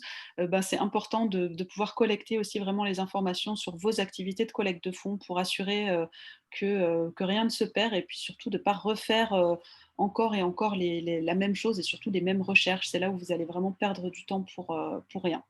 Voilà. Alors, on va passer à la partie questions. Donc, il nous reste pas mal de temps. Donc, je pense qu'on va avoir le temps de prendre pas mal de questions. Je vais peut-être juste arrêter le partage d'écran. Comme ça, on peut voir un petit peu plus les icônes de chacun. Vous pouvez mettre, alors on peut essayer de regarder dans la chat box. Après, si vous voulez, vous pouvez remettre aussi, lever la main. Normalement, on devrait voir les personnes qui lèvent la main et puis remettre votre son et votre caméra. Comme ça, on peut aussi échanger en direct. Ça peut être un petit peu plus sympa.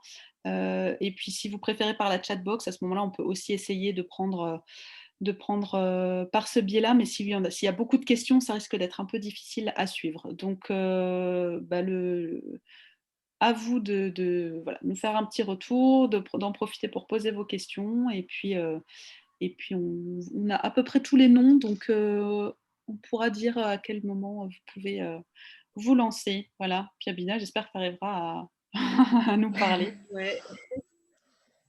Je ne sais pas si tu entends, il y a eu quelques questions dans le chat que j'ai notées. Si jamais, on peut commencer avec celle-ci. Je ne me rappelle pas des noms, mais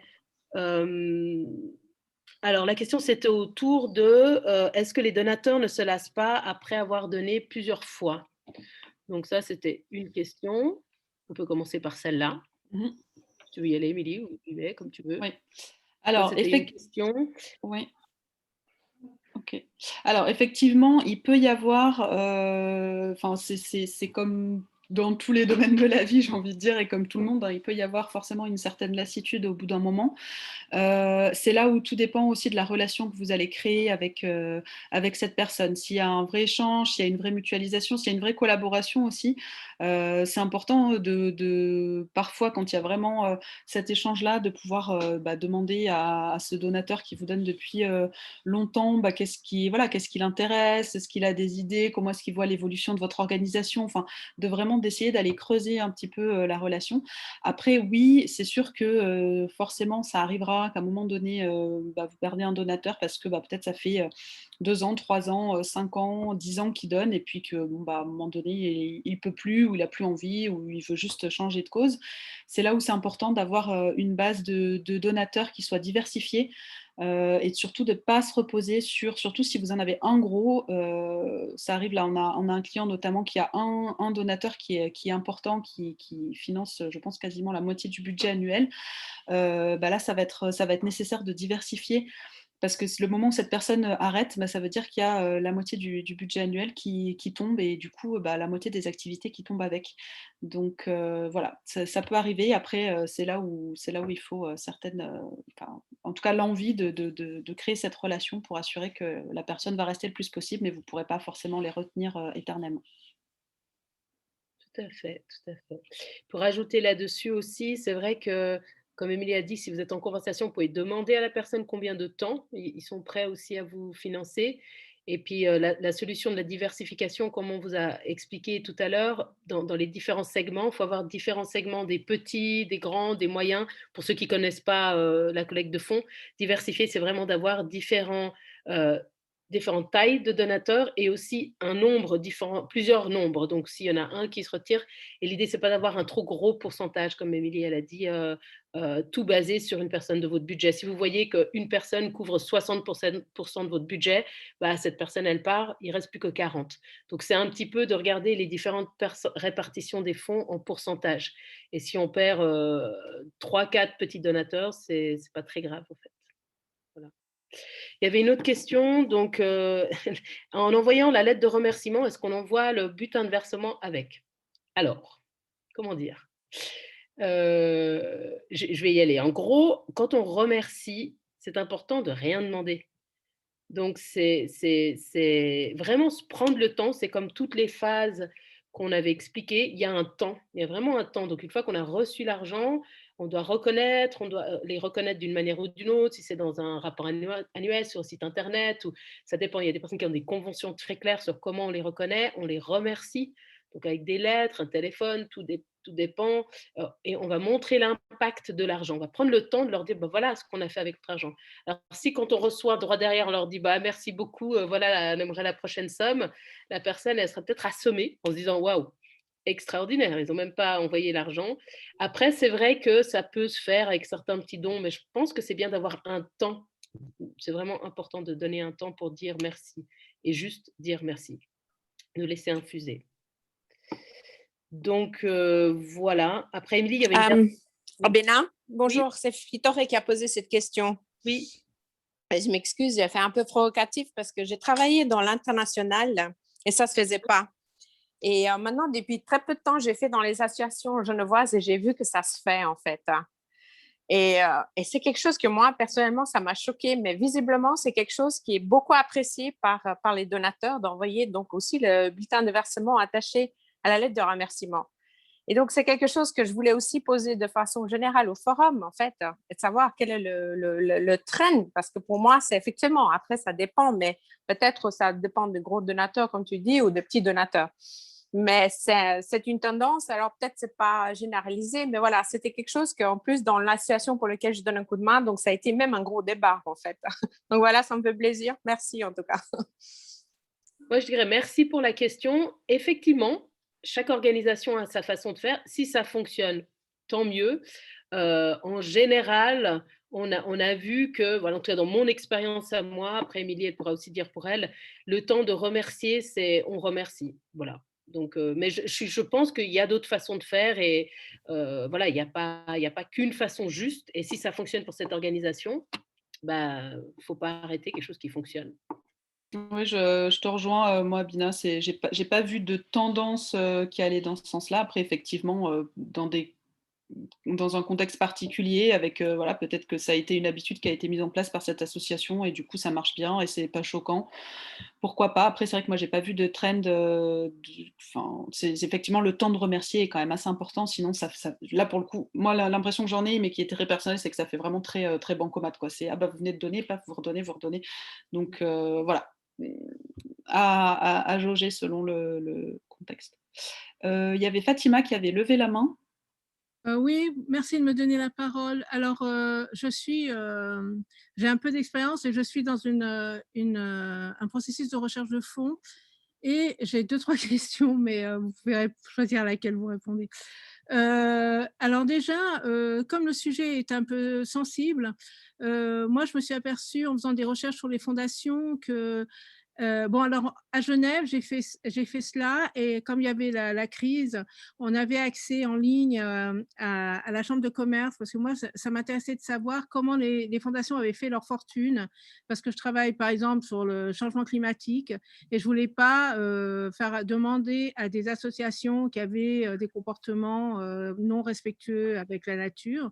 Et d'ailleurs, j'ai bien fait, parce que j'en ai découvert de bonnes à part ça. Et puis, je veux passer au niveau national et je me demandais comment trouver, parce que bon, bah, là, c'était à Genève, mais comment avoir ce genre d'informations si on passe au niveau national. Par exemple, il y a un annuaire, on sait, fédéral, mais ça ne vous donne absolument pas ce genre d'informations. Donc, est-ce qu'il y a un endroit où on peut se renseigner sur comment les fondations ont constitué leur fortune? J'ai une autre question. Qu'est-ce que vous pensez de Fundraiser? Parce que je me demandais justement si eux, peut-être vous le savez, donnent cette possibilité. Vous connaissez Fundraiser? Je ne sais pas, oui.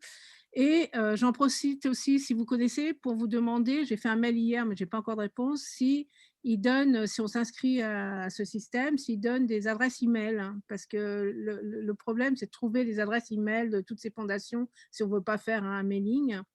Et puis, si vous avez le temps encore, qu'est-ce que vous pensez de ce que propose Salesforce avec son système non-profit? Je suis en train d'essayer de me mettre là-dessus et voilà, si je peux avoir un retour. Voilà mes 3 questions. Ok, super. J'y vais, Abina, ou tu veux... Ouais. Alors, pour le premier point sur donc ce qui est un peu attrait à ce qu'on appelle la charte éthique, donc c'est effectivement de regarder avec quel type de donateur vous voulez travailler ou pas, ce qui est tout à fait pertinent selon le domaine d'activité dans lequel vous évoluez. Il n'y a pas, à ma connaissance, il n'y a pas de site qui va recenser ça. Ça va être vraiment des recherches à faire pousser, donc regardez surtout au niveau des médias. Est-ce qu'il y a eu, quand il y a eu vraiment des gros scandales et des choses comme ça, on retrouve assez facilement des articles sur ce qu'il a pu se passer. Donc ça va être vraiment pas mal des recherches au niveau des médias. Après, moi je ne sais pas si toi tu connais, mais moi personnellement je ne crois pas qu'il y ait de site, en tout cas j'en connais pas, qu'il y ait de site qui va vraiment recenser un petit peu le pédigré ou le côté éthique de chaque entreprise ou fondation. Mais le problème, c'est que ça, c'est ce que j'ai fait, mais pour ça, je devais avoir le nom du président, parce que souvent, les fondations, les gens comme ça, ils utilisent leur fondation comme écran. Donc, si on ne sait pas qui est le président, on ne peut pas retrouver les scandales. Ça, justement, c'est un peu ça le problème. Alors, normalement... Money House, il y a des informations sur qui est sur les comités, les conseils d'administration. Il y a pas mal de noms. On peut déjà se renseigner là-dessus. Money House, le registre du commerce, Fundraiser aussi donne des informations. Fundraiser, et les fondations en Suisse doivent être enregistrées au registre du commerce et normalement il devrait y avoir cette information-là. Enfin, le nom du président d'une fondation doit quand même pouvoir être facilement identifiable. Si c'est pas le cas, j'ai envie de dire, vous pouvez laisser tomber tout de suite peut-être, mais ouais. L'autre question sur Fundraiser, alors c'est un avis qui est complètement... Oui, Fundraiser. C'est un avis qui est complètement personnel, donc après c'est vraiment à chacun de voir si c'est pertinent ou pas pour vous. Moi personnellement je ne suis pas du tout convaincue. Pour avoir testé aussi avec un client, je voulais justement voir s'il y avait plus d'accès de coordonnées directes, d'adresse email et tout ça. Pour moi, ça n'a pas été le cas. Je n'ai pas eu l'impression, enfin en tout cas sur les quelques fondations que j'avais regardées, il n'y avait pas plus d'informations dans la version payante que gratuite. Donc je reste un petit peu sceptique. Après, c'est à chacun de tester puis de voir si, voilà, si c'est pertinent ou pas.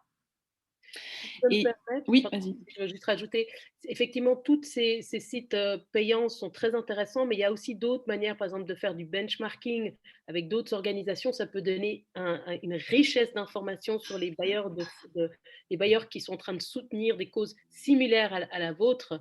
Et c'est vraiment d'y passer du temps, vraiment comme une action, comme ils font en marketing, de voir comment mots-clés, Ah, noter vraiment la façon qui sont financés, les types de bailleurs qu'ils ont, et puis après de faire des recherches. Oui, c'est ce que j'ai fait d'ailleurs, mais c'était pour étendre un peu. Et c'est gratuit. Oui, tout à fait. et la dernière question, c'était sur Salesforce. Salesforce, c'est pareil, c'est vraiment très personnel, c'est vraiment en fonction des besoins, des défis de chacun. C'est un outil qui, quand on a les ressources pour pouvoir le mettre en place et pour pouvoir l'alimenter, c'est un outil qui est vraiment très très bon. Après, ça demande vraiment d'avoir des ressources, d'avoir une, voire plusieurs personnes qui sont impliquées pour personnaliser un petit peu cette solution, pour alimenter. Après, c'est sûr que ça ne va pas se faire tout seul, donc c'est vraiment d'avoir des automatismes d'alimenter, que ça soit d'ailleurs sur Salesforce ou même une autre base de données sur Excel ou quoi que ce soit. C'est vraiment d'essayer d'alimenter le plus possible, de mettre le plus d'informations possible. Donc voilà, après c'est encore une fois, c'est Ça vaut la personnel. peine pour les grosses informations? Pardon? Ça vaut la peine pour les grosses associations plutôt? Ça dépend. Ça dépend vraiment. Les gros sont les moyens. Bon, maintenant, il faut une offre, je crois, d'ailleurs, Salesforce, parce qu'on est en contact avec eux.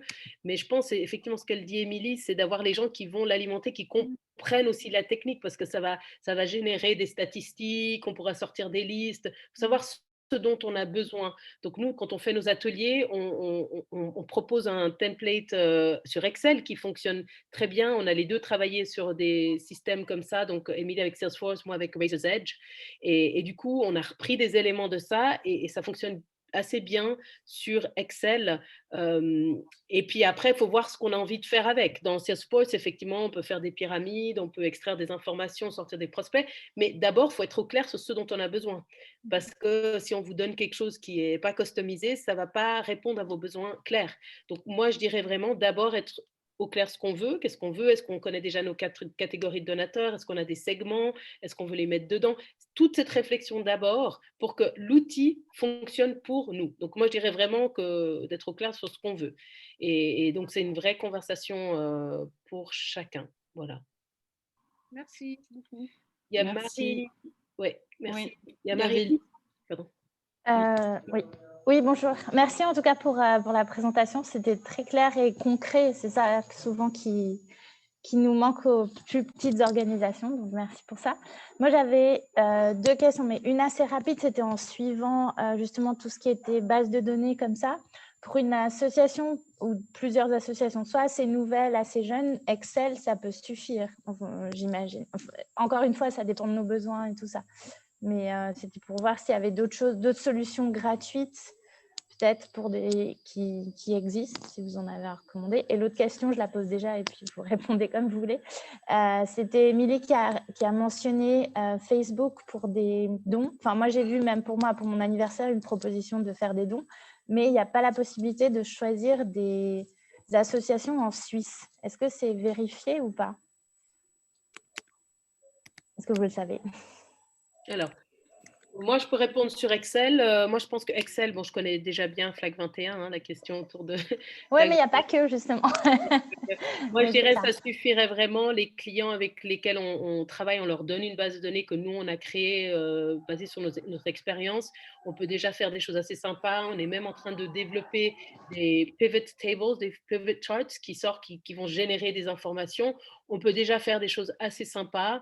Donc oui, moi je pense que c'est suffisant, surtout s'il n'y a pas quelqu'un qui va s'occuper de mettre toutes les données. Après, ce que je dirais, c'est que si on commence avec Excel, encore une fois, il faut que ce soit très clair, que toutes les catégories, elles soient bien définies, parce que si on veut passer justement à un système plus développé, parce que nos besoins évoluent, puis il nous faut quelque chose comme Salesforce ou autre, ben, ce serait bien de pouvoir faire comment ça s'appelle, un merge, en fait, qu'on prenne les un données, transfert de données un rapide. transfert, et plus déjà, si c'est en Excel, c'est possible. Si c'est en Word, c'est tout fait à la main. Donc, vous allez devoir trouver des gens pour le faire et c'est un cauchemar.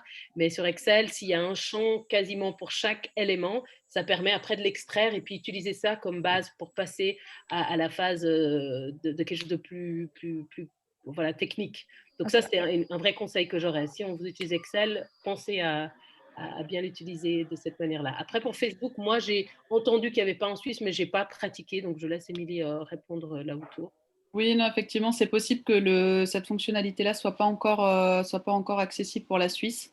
Après, vous avez de toute façon toujours la possibilité de faire aussi vraiment des campagnes Facebook Ads, donc des publicités, des posts qui soient, comment on dit, push, enfin, qui soient mis en avant, et puis d'essayer de relayer aussi vos campagnes, par exemple, par ce biais-là. Après, c'est vrai qu'effectivement, je sais que sur la France, ça se fait. Sur la Suisse, je ne sais pas à quel moment est-ce que du coup je pense qu'il n'y a pas de volonté. Campagnes... Enfin, la personne qui m'a dit ça est allée se renseigner en Irlande, enfin quelque part dans l'un des sièges, et qu'il n'y a pas de volonté pour la Suisse. Mais bon. Okay. Bon. Merci beaucoup. De rien. Il y avait Ligia ou Ligia, je ne sais pas comment on dit. Merci beaucoup. J'avais une petite question par rapport aux demandes de fonds pour un projet spécifique. Vous aviez dit qu'il faut demander beaucoup plus d'argent, donc presque 400 000 pour 100 000 francs. Est-ce que ça vous est déjà arrivé de recevoir beaucoup plus? Et dans ce cas-là, qu'est-ce que vous faites? Est-ce que vous prévenez les gens, vous leur rendez? Est-ce que c'est bonus? Comment ça se passe? Alors, j'y vais. Alors, moi, ça m'est arrivé une fois. En général, c'est quand même assez rare. Quand vous avez vu un petit peu le taux de conversion, il faut quand même envoyer beaucoup de demandes pour avoir un certain nombre de réponses positives et puis assurer que ça soit bon. Après, ça peut arriver. Moi, ça m'est déjà arrivé une fois ou deux d'ailleurs. Là, après, c'est juste d'être transparent avec les bailleurs, ou si par exemple on attendait, je ne sais pas, que 5 000 d'un donateur, puis finalement il s'enflamme d'un coup et il nous dit je vous donne 15 000. C'est juste de jouer la transparence et de vraiment remercier pour la générosité, de voir est-ce que déjà sur ce même projet, il y a la possibilité du coup d'élargir un peu les activités, d'ajouter, d'avoir certaines lignes budgétaires qui soient un peu plus importantes, parce que du coup, si on a un peu plus de moyens, je ne sais pas, acheter des tablettes numériques pour les enfants, est-ce que si on peut en acheter 20 au lieu de 10, voilà, donc de voir déjà les besoins au niveau du projet. Est-ce que s'il y a cette marge en plus, est-ce qu'il y a des besoins concrets au niveau du projet, sans inventer des choses, bien sûr. Et puis de partager ça avec le bailleur en disant voilà, du coup on a la collecte de fonds a rencontré un franc succès, on a tant de plus par rapport au budget qui a été planifié, mais ça nous permettrait de répondre à tel et tel besoin en plus. Est-ce que juste de les prévenir et de savoir est-ce qu'ils sont OK sur ce principe-là.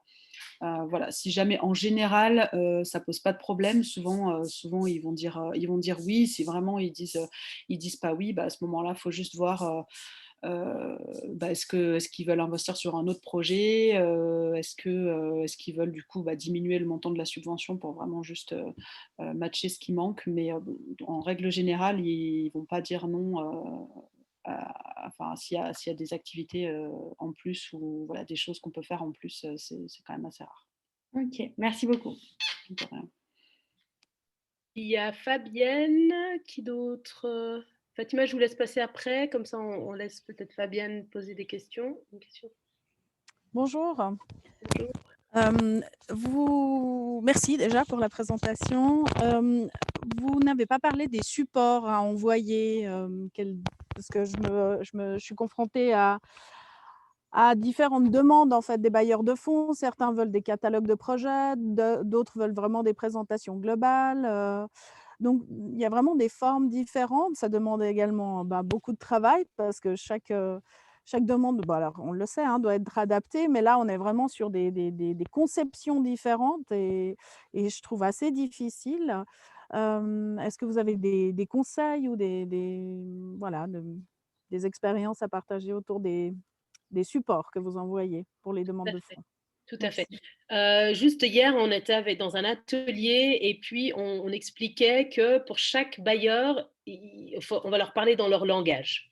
Donc effectivement, les grands donateurs, ou voire même les petits dons, ouais, je vais d'abord commencer avec les grands donateurs. Les grands donateurs, ils vont peut-être avoir une approche un peu moins formelle au niveau de l'écrit. Ça peut être des notes conceptuelles, ça peut être des résumés de projets, ça va peut-être être des réunions informelles. Parfois, ils vont demander un document plus élaboré, un genre de business plan, une stratégie sur 5 ans ou autre. Ça peut dépendre.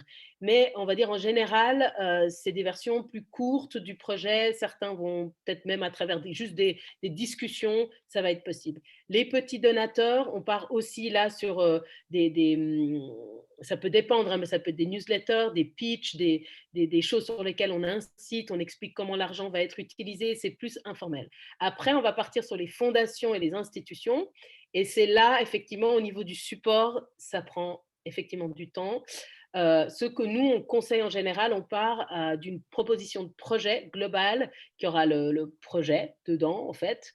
Ça peut être 1 année, 3, 4, 5 ans, suivant comment vous avez planifié le projet. Et là, c'est quelque chose d'élaboré qui fait tout le processus d'un projet en présentant l'organisation, en expliquant le contexte, en expliquant quel est le besoin, en fait, quels sont vos objectifs, les résultats, comment vous allez les mesurer. Voilà, donc ça, c'est la base, en fait. Et une fois que toutes ces informations ont été récoltées, il y a certains éléments, je pense que je n'ai pas loupé, voilà, et les activités, effectivement, ce que vous allez faire, et un budget, voilà, parce que sans ça, on est mal. Si on a tout ça comme base, après, selon les demandes, effectivement, des fois, c'est des formulaires et d'autres demandent juste que 2 pages, d'autres vont dire un formulaire et ils veulent la proposition de projet. Comme vous dites, certains demandent, je ne sais pas, vous avez dit, je n'ai jamais entendu parler, c'était la première chose, brochure de… Un catalogue de projets. Voilà, alors ça c'est encore… Alors est-ce que c'est juste le nom qui est différent ou est-ce que c'est vraiment un autre document avec autre chose? Donc déjà, il faut déjà savoir ce qu'ils veulent qu'il y ait dedans. Mais si on a déjà toute cette base, on part vraiment, cette cible-là demande vraiment une formalisation et c'est justement des contrats, c'est comme des contrats et des conventions où il faut vraiment démontrer et présenter le projet. Donc, des conseils là autour, il y a effectivement des choses de base qu'on peut mettre dedans. Nous on accompagne les gens pour qu'ils comprennent vraiment quels sont les éléments clés à avoir dedans. Mais évidemment, ça part du principe que le projet a été bien conçu dès le départ. Et une fois qu'on l'a bien conçu, c'est comment est-ce qu'on transfère ça dans une proposition de projet. Après, moi, ce que je trouve aussi assez bien, c'est de préparer 2 pages, une version réduite. Suivant comment, c'est quelque chose qui peut être demandé quand on ne fait pas des demandes tout de suite formelles. S'il y a plusieurs phases dans les demandes de financement, ils peuvent dire bah, d'abord on aimerait juste les 2 pages, mais évidemment ça c'est extrait du document principal. Donc ça c'est en gros, voilà. Puis on a vu le pitch qui permet d'avoir un argumentaire. Donc ça, si ça c'est aussi très, très déjà bien défini, c'est quelque chose qu'on peut réutiliser. Voilà, en gros, c'est ça. Merci beaucoup. Avec plaisir. Je reviens juste sur une question de Marina dans le chat qui était sur les délais d'envoi. Donc là, c'était des fondations demandent d'avoir 3-4 mois de temps pour la décision, mais est-ce qu'il faut toujours respecter ce délai? Alors si c'est le temps de décision, de toute façon, vous n'avez pas d'autre choix que le respecter, puisque c'est la fondation qui décide qui aura ce délai-là. Après, si la question était tournée plus au niveau du délai entre les envois de demandes et puis potentiellement l'obtention des fonds, peut-être bon à savoir, il faut quand même compter, en général, les gens ne prévoient pas assez de temps justement de délai entre l'envoi des demandes et puis la potentielle obtention des fonds. Ça peut varier, parfois ça peut être très rapide, mais en règle générale, on est quand même sur des délais de 6 mois, voire 1 an avant d'obtenir des réponses. Donc, il faut bien compter que si vous voulez lancer votre projet, je ne sais pas, par exemple, début 2022, en fait, si vous n'avez pas commencé à faire votre collecte de fonds, là, il faut la commencer tout de suite pour début d'année prochaine, pour espérer avoir les fonds suffisamment à temps pour pouvoir lancer votre projet, par exemple, en début 2022. Donc, comptez vraiment bien des délais de 6 mois à 1 an, sinon vous pouvez vous retrouver avec des creux. Des creux entre les démarrages, le temps que les fonds arrivent, etc. J'espère que ça répond à la question.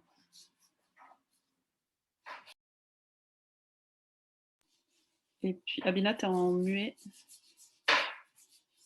Fatima a mis une question, quid du plan de financement? Merci Fatima. Qui doit figurer dans le dossier. Effectivement, il y a le budget et puis il y a aussi une explication de comment vous allez justement financer le projet. Et on revient sur le point de la diversification. Les bailleurs de fonds, de plus en plus, aimeraient voir qu'il y a d'autres cofinancements. Donc, ce qu'on fait, c'est qu'on a le montant dont on a besoin et puis on regarde combien on doit chercher et du coup, on va communiquer aux bailleurs de fonds. Ça peut se faire de plusieurs manières. Avec certains clients, des fois, je mets un tableau en disant bah, j'ai demandé à tel bailleur tel montant et puis on met à jour ce tableau en disant que voilà, ça c'est les bailleurs qu'on a soit approchés, on dit s'ils ont confirmé ou pas ou si c'est en cours, ou parfois c'est un paragraphe en disant nous allons approcher plusieurs bailleurs de fonds tels que telle ou telle personne, voilà, les choses sont en cours. Ça peut aussi être un texte. Suivant les bailleurs de fonds, des fois ils demandent juste vraiment un détail avec un tableau et d'autres ça peut être un peu plus général. Et j'ai aussi vu que dans certains cas, ils demandent une confirmation, donc la lettre qui dit oui, on a bien reçu les fonds. D'ailleurs, la loterie romande le fait. Donc voilà, donc le plan de financement, c'est justement les choses que vous allez dire, on va approcher telle ou telle personne et c'est pour ça que votre base de données doit vous permettre de sortir ces informations pour dire, bah, nous, dans notre liste, on a 5 ou 6 personnes qu'on va contacter et ça va couvrir le montant. Il faut qu'ils se sentent rassurés que vous n'allez pas que compter sur eux. C'est assez rare que les gens financent un projet en entier de nos jours. Voilà. Je peux me permettre, comme j'ai posé la question, je trouve qu'il y a un piège avec ça, c'est que souvent ils demandent justement la réponse des cofinanceurs éventuels, et si les 2 premiers sont négatifs, ils ont tendance à suivre.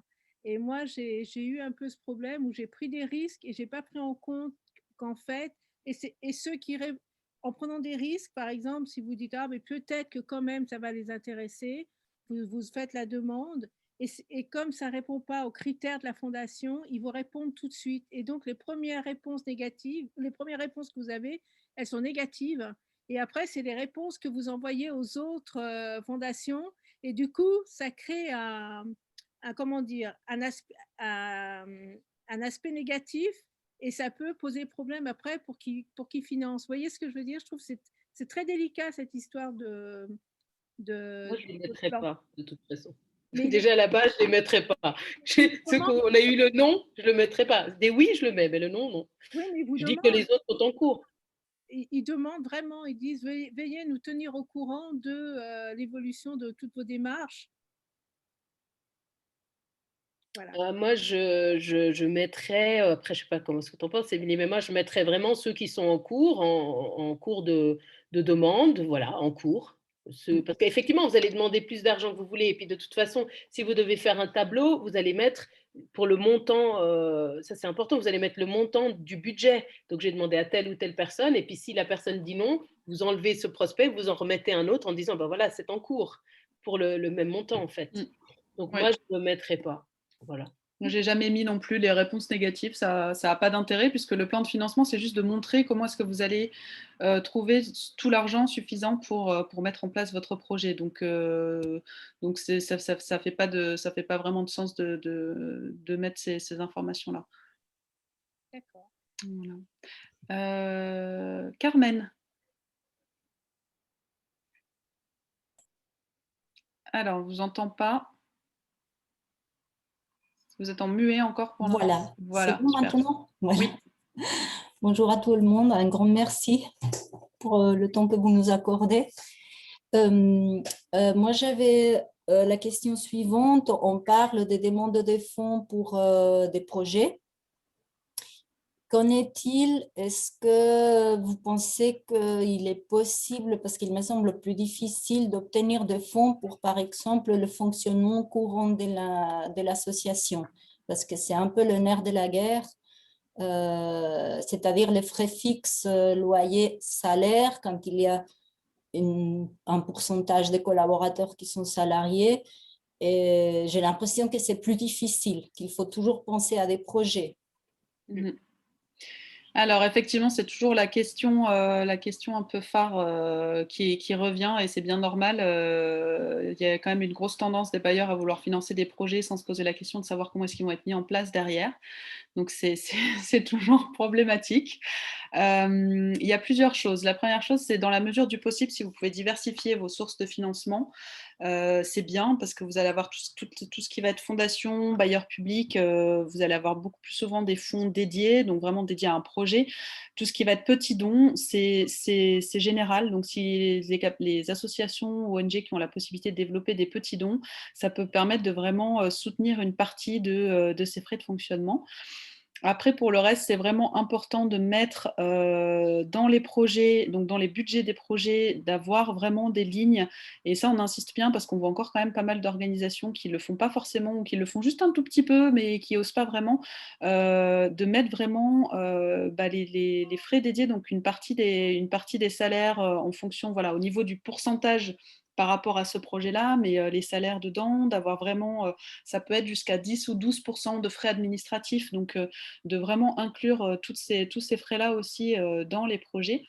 Après, une autre approche qu'il peut y avoir qui n'est pas forcément évidente, mais qui peut aussi marcher, c'est vraiment d'essayer de montrer l'impact global, enfin en tout cas d'essayer d'inciter à soutenir votre organisation. Et à ce moment-là, vraiment de créer par exemple un document qui ne soit pas forcément un projet, mais de vraiment montrer qui vous êtes, c'est là où le pitch va être important, mais comment est-ce que vous vous différenciez, quel est l'impact que vous avez, et de montrer l'importance que ça va avoir pour un bailleur de soutenir l'ensemble de l'organisation et pas forcément un projet spécifique, parce que ça va permettre de faire telle chose, telle chose, telle chose, et vraiment d'argumenter sur cette importance-là. C'est un peu les 3 choses que je verrais. Je ne sais pas si Abina, tu veux ajouter sur ce point? Je suis tout à fait d'accord avec les 3 éléments que tu as relevés. Après, sur le dernier point, ce que je pourrais rajouter, c'est si on a une vision claire d'une stratégie, souvent on peut présenter la stratégie sur 3, 5 ans justement à ce type de bailleur en disant voilà où on veut aller. Voilà, et donc du coup, c'est de soutenir ce développement en fait. Après, il y a peut-être un autre point, ça se fait très peu, mais ça commence. Il y a des fondations qui sont connues qui souhaitent investir dans le renforcement de capacité. Et donc, du coup, tout ce qui est, on va dire, les compétences de l'organisation, de permettre d'engager des personnes pour se professionnaliser, d'autres choses, c'est possible. Il y en a quelques-unes. D'ailleurs, je pourrais citer un site internet qui s'appelle The Non-Profit Builder. Et là-dessus, c'est des consultants qui travaillent avec d'autres. Vous verrez les noms des fondations qui y sont et qui, justement, bon, ce pas des fondations faciles d'accès, comme d'hab, mais en tout cas, il y a ce côté, il y a des fondations qui ont compris justement que derrière les projets, il y a du personnel. Donc voilà, c'est peut-être d'essayer de voir si s'il y a des possibilités pour vous. C'est pas simple, mais déjà d'ouvrir cette case, ça peut être intéressant. Donc voilà, mais d'avoir une stratégie claire, je pense que ça aide aussi à ce que les bailleurs investissent dans un développement ou une vision ou quelque part où quelque chose que vous voulez atteindre. Je me permets juste d'intervenir maintenant parce que je vois qu'il y a de plus en plus de participantes et de participants qui nous quittent. Oui. Il y a encore d'autres questions, je vois, mais qui auront l'occasion d'être reprises à d'autres moments. Vous pouvez également adresser vos demandes, vos questions par mail à Émilie et à Béna. Je vous propose, voilà. Je tenais à remercier encore une fois Émilie et Béna pour cette présentation qui a effectivement non seulement été particulièrement claire, mais efficace, et je pense qu'il vous a donné aussi, quel que soit votre niveau à l'heure actuelle de professionnalisation de la recherche de fonds pour votre association, des clés qui sont très utiles. Je tenais aussi à annoncer effectivement ce qui pour la MIA est une bonne nouvelle, c'est nous allons inviter à partir de septembre de l'année prochaine à Community, plus une association avec laquelle elle travaille sur la communication qui s'appelle Alveo. Nous allons les inviter pour une année. Elles seront les cobayes de ce qu'on va appeler les résidences MIA, c'est-à-dire d'inviter pendant une année une association ou des prestataires qui sont utiles aux associations. Et puis, pour qu'elles puissent offrir aux associations à des prix le plus abordables possible, des formations sur des thèmes ou des enjeux qui sont des enjeux partagés. Et bien évidemment que la recherche de fonds et la communication qui sont liées font partie de vos activités au quotidien et sans doute davantage dans les années à venir où les bailleurs privés comme les bailleurs publics vont être de plus en plus exigeants et de moins en moins généreux, je le dis au sens large. Donc, à partir de la fin septembre, il y aura effectivement à la MIA même cette formation dont nous sommes en train de fixer les contours et le contenu qui sera accessible à toutes les associations locales et internationales. Si on a trop de demandes, on dédoublera, on triplera le nombre de cours pendant ces mois-là. Mais je pense que les 2 heures que nous venons de passer avec vous deux ont prouvé à quel point effectivement vous avez une capacité impressionnante aussi à partager du contenu et à permettre aux organisations comme aux personnes de renforcer leurs compétences et de s'autonomiser dans cette recherche. Je vous laisserai le mot de la fin peut-être, et puis je vous invite à tous et toutes. Alors, nous n'avons pas de rencontres pour le moment qui sont ajoutées. Les prochaines qui étaient prévues concernaient les services publics. Il faut que nous voyions avec les intervenants en question, et particulièrement le bureau de l'intégration et puis le DIP, si nous maintenons ou pas. Mais nous vous invitons à suivre notre actualité sur nos supports pour pouvoir participer à d'autres rencontres comme celle-ci. Je remercie encore Émilie et Abena et je leur laisse le mot de la fin. Bon. Alors, oui, alors le mot de la fin, c'est surtout merci infiniment de votre écoute. Merci d'avoir joué le jeu, d'avoir participé. Pour nous, c'est toujours extrêmement intéressant de voir, d'avoir une interaction avec le terrain, les associations, les ONG, parce qu'on est très inspiré justement par les causes des uns et des autres. Et c'est intéressant de savoir comment vous vivez la collecte de fonds et comment on peut vous aider justement à être plus autonome. On cherche toujours des solutions qui sont vraiment adaptées pour tout un chacun. Et on a beaucoup de plaisir, après Émilie dira pour elle-même aussi, à venir à votre rencontre et d'être en lien avec vous, surtout par ces temps du Covid. Et merci encore à Hervé pour votre confiance. Et puis, on se réjouit vraiment de mettre sur pied ce programme sur mesure avec Alveo Design, parce qu'on va essayer de vous proposer une approche vraiment que la collecte de fonds, elle est intimement liée avec la communication. Et que du coup, souvent, elle est trop séparée. Et dans le but de mutualiser les compétences, on a décidé de présenter un programme qui permettra vraiment d'allier ces deux aspects. Donc, ça va être sympa de pouvoir d'être les premiers résidents chez vous. Et puis, on espère que si vous voulez vous mettre sur notre page LinkedIn, comme ça, vous êtes toujours au courant. Et puis, il y aura aussi un sondage qui va tourner pour savoir un petit peu ce dont vous avez besoin. Parce que nous, on a envie de créer un programme qui vous aide à renforcer vos capacités, mais qui est pour vous, pour le peuple, en gros, pour vos vrais besoins et pas parce que ce qu'on pense est une bonne idée. On a accès à différents clients et on voit des choses, mais plus on aura à votre tour, plus il sera adapté à vous. Voilà. Après, Émilie, je ne sais pas si tu veux rajouter. Tout à fait, c'est assez complet. Je pense que pas grand-chose à rajouter. Juste merci beaucoup à tous pour votre participation. On espère vraiment continuer d'être en contact avec vous et puis vous retrouver à d'autres occasions ou à partir de septembre. N'hésitez pas à interagir avec nous, à répondre à ce sondage, interagir sur la page LinkedIn, à nous contacter si besoin. Et puis voilà, bon courage à tous. Je pense que chaque organisation, peu importe la taille, a toujours des très beaux outils, des belles compétences à mettre en avant. Et parfois, c'est juste pas forcément utilisé. Donc, mais voilà, en tout cas, les compétences sont là. Donc pas mal de choses que vous pouvez faire par vous-même et puis mettre en place pour continuer à avancer. Voilà. Bon. Au revoir. C'est Émilie qui a la main sur la fin de la réunion, si j'ose dire. Ah, c'est moi qui dois raccrocher. C'est vous qui 1, 2, 3. Ça marche.